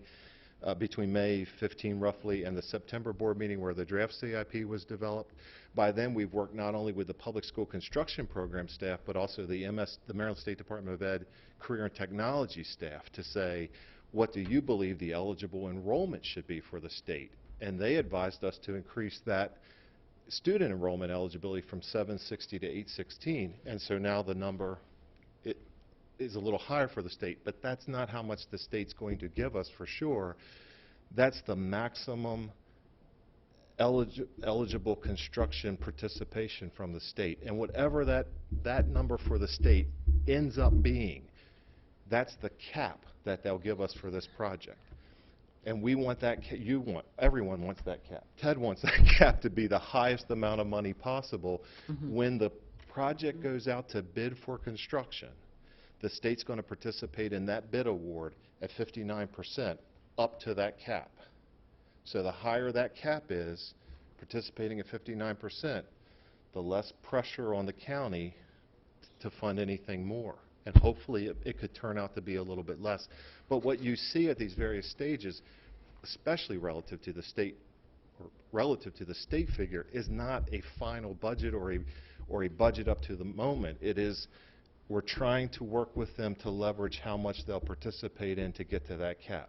But the scope of the project's not changing, the budget overall is not changing, none of that's happening for real. Did that do better? Did that? Okay, yeah, the light bulb went on, so, okay. Donna, let me ask one thing. The scope, I guess, I think maybe the scope did change a little because you guys worked with the architect and working with the state. Didn't you decide to get rid of that ugly ramp at the one end and make, in other words, you changed some of the square footage from renovation to new and whatever to help maximize the state numbers. Correct. So this isn't that you put a bigger office in for the principal. You did some constructive things to make that a better building because you knew you could maximize the state dollars while you were doing. Is that correct? Yes, sir. That's the first part when we talked about the growth of square footage. Now, and it may be tomato or whatever, because I would still say the scope didn't change. We're still designing to the C+ schematic. Yeah. We're still designing based on the same ed specs. So to me, that's the scope. None of that's changed. Jillian Storms, the state's architect on the planning committee, said, hey, wait a minute, is it 20,000 roughly, Bill? There's this piece of building that you're only planning to renovate, not demolish and build. If you would, instead of renovate it, demolish and build it, we also would participate in that. Doesn't change the dollar figure from the county at all, but it changes the maximum state eligible participation level. But the same things will go in that space, Mr. Kyler, whether it's renovated or whether it's built, demolished and built up. I think it makes it a better building. Okay. When we originally started planning this, that $60 million was just kind of plucked out of the air as a placeholder. I remember being at the meeting, as somebody came up, well, county could probably do 30 and it'd be 60, and that's how we came up with the number. It wasn't based on anything at that time because you had to start planning. I remember watching it going, yeah, wow. Came out of nowhere. Well, I think, it's a perception issue, right? So even though we didn't have anybody show up at the CIP hearing, I have gotten a lot of emails from folks in the community saying, what is going on with that budget for career and tech? Because they saw the 60 million, then they saw 69 million, now they're seeing 75 million in the CIP, trying to, like, what are you guys doing? This is ballooning out of control, and you haven't even, like, broke ground yet. So, and so I think we have to manage the perception, and clearly we weren't all on the same page with understanding how that was working. So the 75 million isn't a budget number. No. It's really just if the state gave maximum participation, they would give us, it's a $41 million number now, right? I think so. Yeah. Yes. So that 41 million, but we're not approving spending $75 million for the budget for the career and tech. Well, except for the percentage that goes to planning, you've never really been approving spending any of these numbers until you know, those numbers will, now the local, the overall project estimate's going to change a tad bit. It did from November to May. Their number's not going to change unless they vote to change it.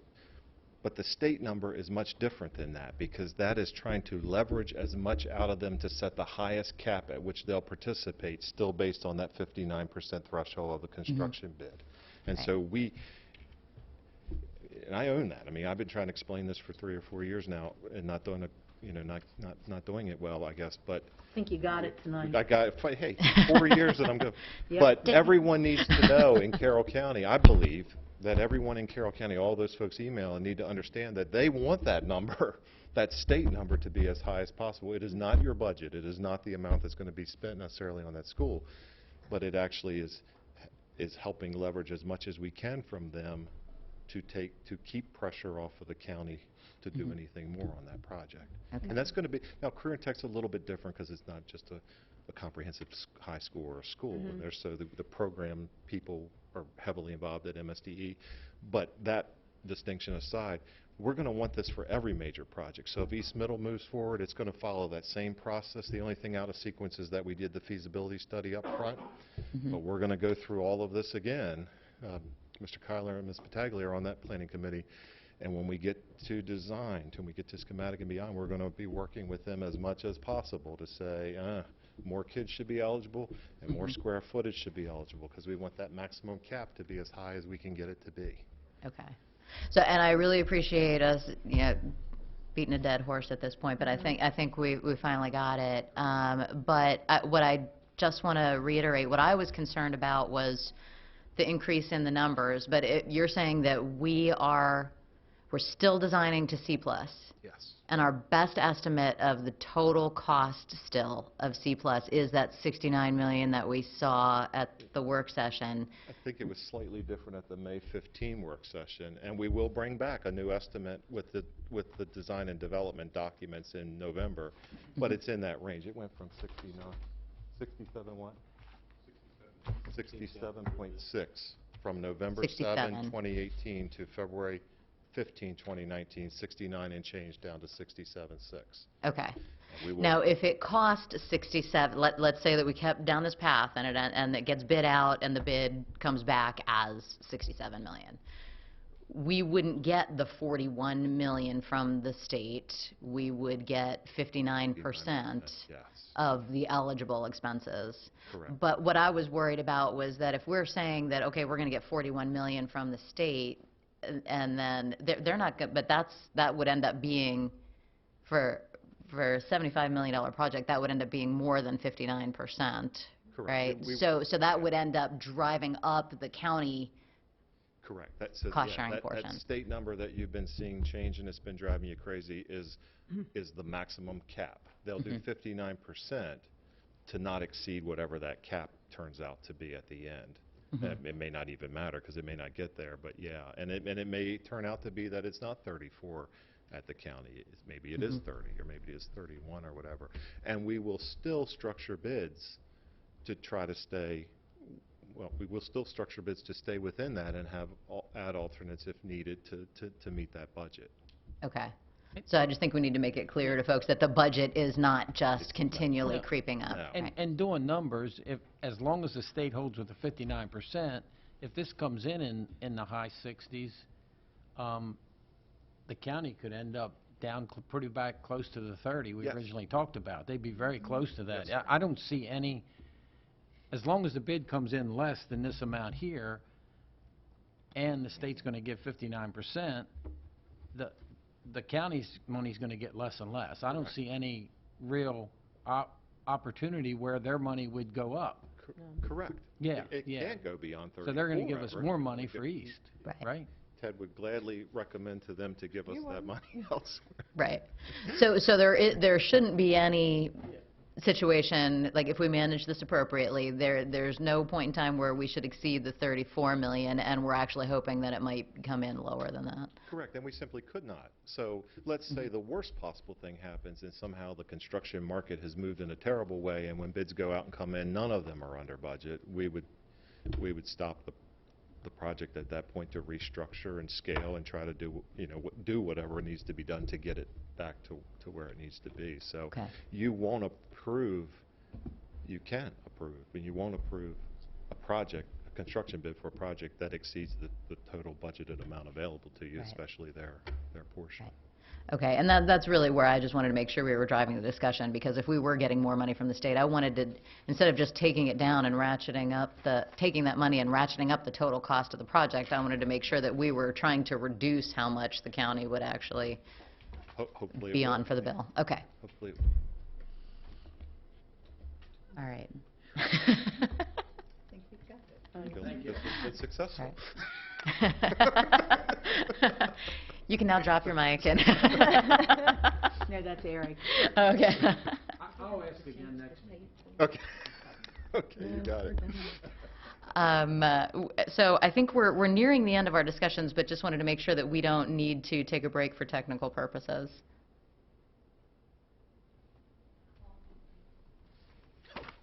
Board members, can we wrap this up in about 15 minutes, we think, for the rest of the meeting?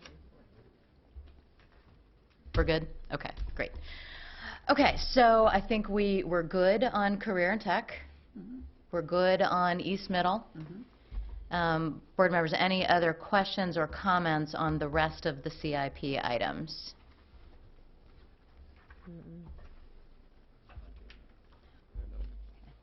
Hold on. Sorry, I was deferring to everybody else first. I do have one additional comment, or two additional comments that I wanted to make. So in regards to the Moton Best Edition, and I had made this comment last time, and I appreciate, Nick, your comments about how the way the building is configured, that we're phrasing this as an addition, right? But I just want to make sure that we're talking about, okay, let's just make sure that we're using the space effectively, right? Because Moton currently has 72% utilization, right? So the fact, it's tough to say, okay, we're definitely going to say this is going to be an addition rather than trying to reconfigure some of that space. But as long as we're looking at all, and Mr. Shockney, you did actually say that we would be looking at different options. It wouldn't necessarily have to be an addition. Correct. I mean, as long as we can meet the needs of everyone there, the program needs space, whether that's done through a reconfiguration or an addition that meets the need that we have in special education. But obviously, we want to be mindful of the needs of the school that it is part of as well. Right. Okay. I just wanted to make sure that we were looking at a couple of cost-effective options, right? Like that we weren't necessarily preordaining this as it's going to be an addition. Right. We'll work with what's most efficient. And the last one that I had was on the Friendship Valley. I know the kindergarten additions come up every year in terms of, is this the year that we're going to do them? And I know that we broke it up, and what's on here now is to do Friendship Valley and Cranberry Station, and Tawnytown and Sandy Mount were pushed back. And I'm completely in alignment with the Friendship Valley kindergarten edition because they're in the mid to high 90s utilization. We know that we need to do the Pride edition, and I think there's some doing both of those together makes a lot of sense. There's a compelling difference between Friendship Valley and the others in that it could remedy the Pride situation at the same time. And just, generally if you could do it some other way, you would not want the Pride program in the relocatable classrooms, and this would be an opportunity to address that. Right. Okay. So my personal preference, as one of five, is to leave the Friendship Valley one in here, but I would prefer to move Cranberry back with the other three, since we've got several very large projects already on the docket.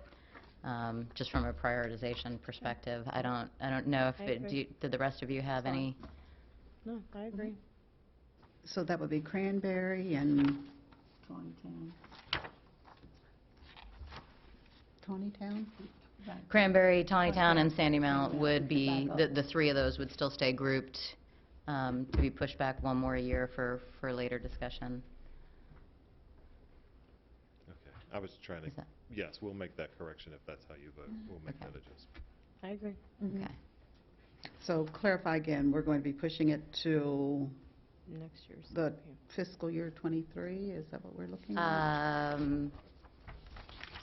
Let's look at that. We have 21 noted. Yes, so Tawnytown and Sandy Mount are scheduled to start the planning in 2020, FY 2022, correct? Correct. Yes. And you'd be aligning them, that's what we understand you're saying. Yes. Okay. Right. Right. Is everyone okay with that? Mm-hmm. I am. Okay. And then the last question I had was on the technology improvements. I know that we have $1 million in here for 2021, and I just wanted to understand how that ties to, you know, we saw the instructional technology plan delivered tonight, which was very exciting, and how does this $1 million, or does it even tie at all to that technology plan? Not necessarily directly. However, as a system, we are trying to find an intermediate and long-term solution to both our technology replacement needs and our facility infrastructure needs. We've talked about that before. So we haven't been funded for many years to do our replacement cycle of our devices that are coming out of warranty. We've made that up at year-end money. That's if you go back to, some of you, the two of you have been here for years, we've had meetings and work sessions where we highlighted 3 major categories of our budget that have traditionally not been funded at a level to sustain where we already are. Maintenance, facility infrastructure, technology, and special ed, although the Kerwin, the first 2-year Kerwin bill helped shore up the special ed structural issue for us. So we're working now constantly trying to plan how can we best leverage capital money for technology. I'm not suggesting this is where we're going, but for the sake of an example that might help. Maybe we could use capital money for the replacement cycle, which then frees up some portion of operating money to maybe implement some other system initiatives. And it's much more complex than that because technology also gets used for security, the technological aspects of security. And so we're trying to find the perfect blend of leveraging capital money where appropriate and where the state will let us do it, and how do we balance all of that out, and that's an ongoing process. Okay. Okay. So, I mean, I think that will all come in as we start talking about how do we want to use some of the fund balance.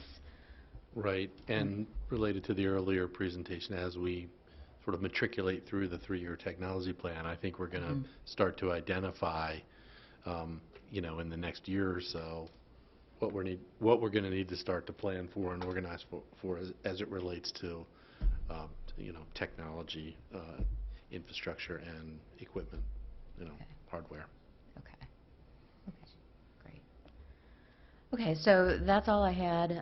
Anything else from folks? So with that, then, I need to make a motion to amend the CIP, that we move the Cranberry Station Kindergarten Edition back to a 2022 planning start. And that's the only amendment, that's the only change to the current CIP. Yes. Is simply to move, so I'm making a motion to amend the CIP to move Cranberry Station Kindergarten Edition back to the 22 planning year. Correct. Do I have a second? Second. Okay. So seconded by Ms. Battaglia, and we need to take a vote on that amendment. All those in favor? All those opposed? I'll go opposed. Okay, so that passes by a vote of 4-1 with Dr. Dorsey opposed. And so then we will vote on the CIP in its entirety as amended. All those in favor? That passes unanimously. Okay, thank you very much, board members. And thank you, Mr. O'Neill. It was a... Do we need to vote to ask them to start the historical, or has that been directed? No, that was just a follow-up that will, right. Okay. So, board members, that concludes our action items, and we'll move on to discussion. And is there any new business or unfinished business that folks want to bring up? Mr. Kyler. I truly want to thank everybody for this evening. We had some great presentations, and you're very patient, and thanks for getting us through that. Thank you. Yeah, thank you. Yeah. Yep, thank you. And now we understand. Right. Took 3 years, but we got it. Yeah. Right. And Mr. Kyler, I would really like to second that. We had there's a lot of very exciting things going on. So we have direction for career and tech. We have direction for East Middle. We have the strategic plan and the dashboards and everything that's coming into play. We've got the instructional technology plan. It really feels like everything's coming together, and it's very exciting times, and I want to thank staff and everyone for your hard work and all the things that we're making significant progress on for the benefit of our students. So thank you all very much. Thank you. And thank you, Mr. Weaver, for sitting through all this. The lone parent here tonight. Real quick, just a reminder, it's National Breast Cancer Month. So since it is board member night or board meeting night, make sure to go home and do your exams, please. Okay. And did you want to? And in the spirit of Halloween, Come on, doctor. there's some candy in the back. We're batty for our little pumpkins. Dr. Lockhart, like, come on. You have got to get that battle. So Kenny, I was going to do it. No, you have a new hairdo, and you need to do that. Nice. All right, next time we have to have some for Mr. Weaver. Yes, All I right. thought I had enough. I'm sorry. I'm Okay. sorry. Just Devil Horns. Can you just do Devil Horns? And just to show our spirit, I'll leave mine on to read the meeting notices. So, at 2 p.m. on Wednesday, November 6, 2019, we have the delegation meeting in the boardroom at 125 North Court Street, Westminster. And at 2 p.m., Wednesday, November 13th, 2019, we have the work session on the draft 5-year budget plan, followed by closed session and the 5 p.m. board meeting with citizen participation in the boardroom here at 125 North Court Street. And with that, I will call for the motion to adjourn. So moved. Moved by Ms. Herbert, seconded by Dr. Dorsey. And Ms. Herbert is, I'm sure, very glad that she got to get that one in tonight. Absolutely. All right, all those in favor? That passes unanimously. And I do want to announce that we need to recess back into closed for a few follow-up items. So with that, thank you all and have a great evening. Good night.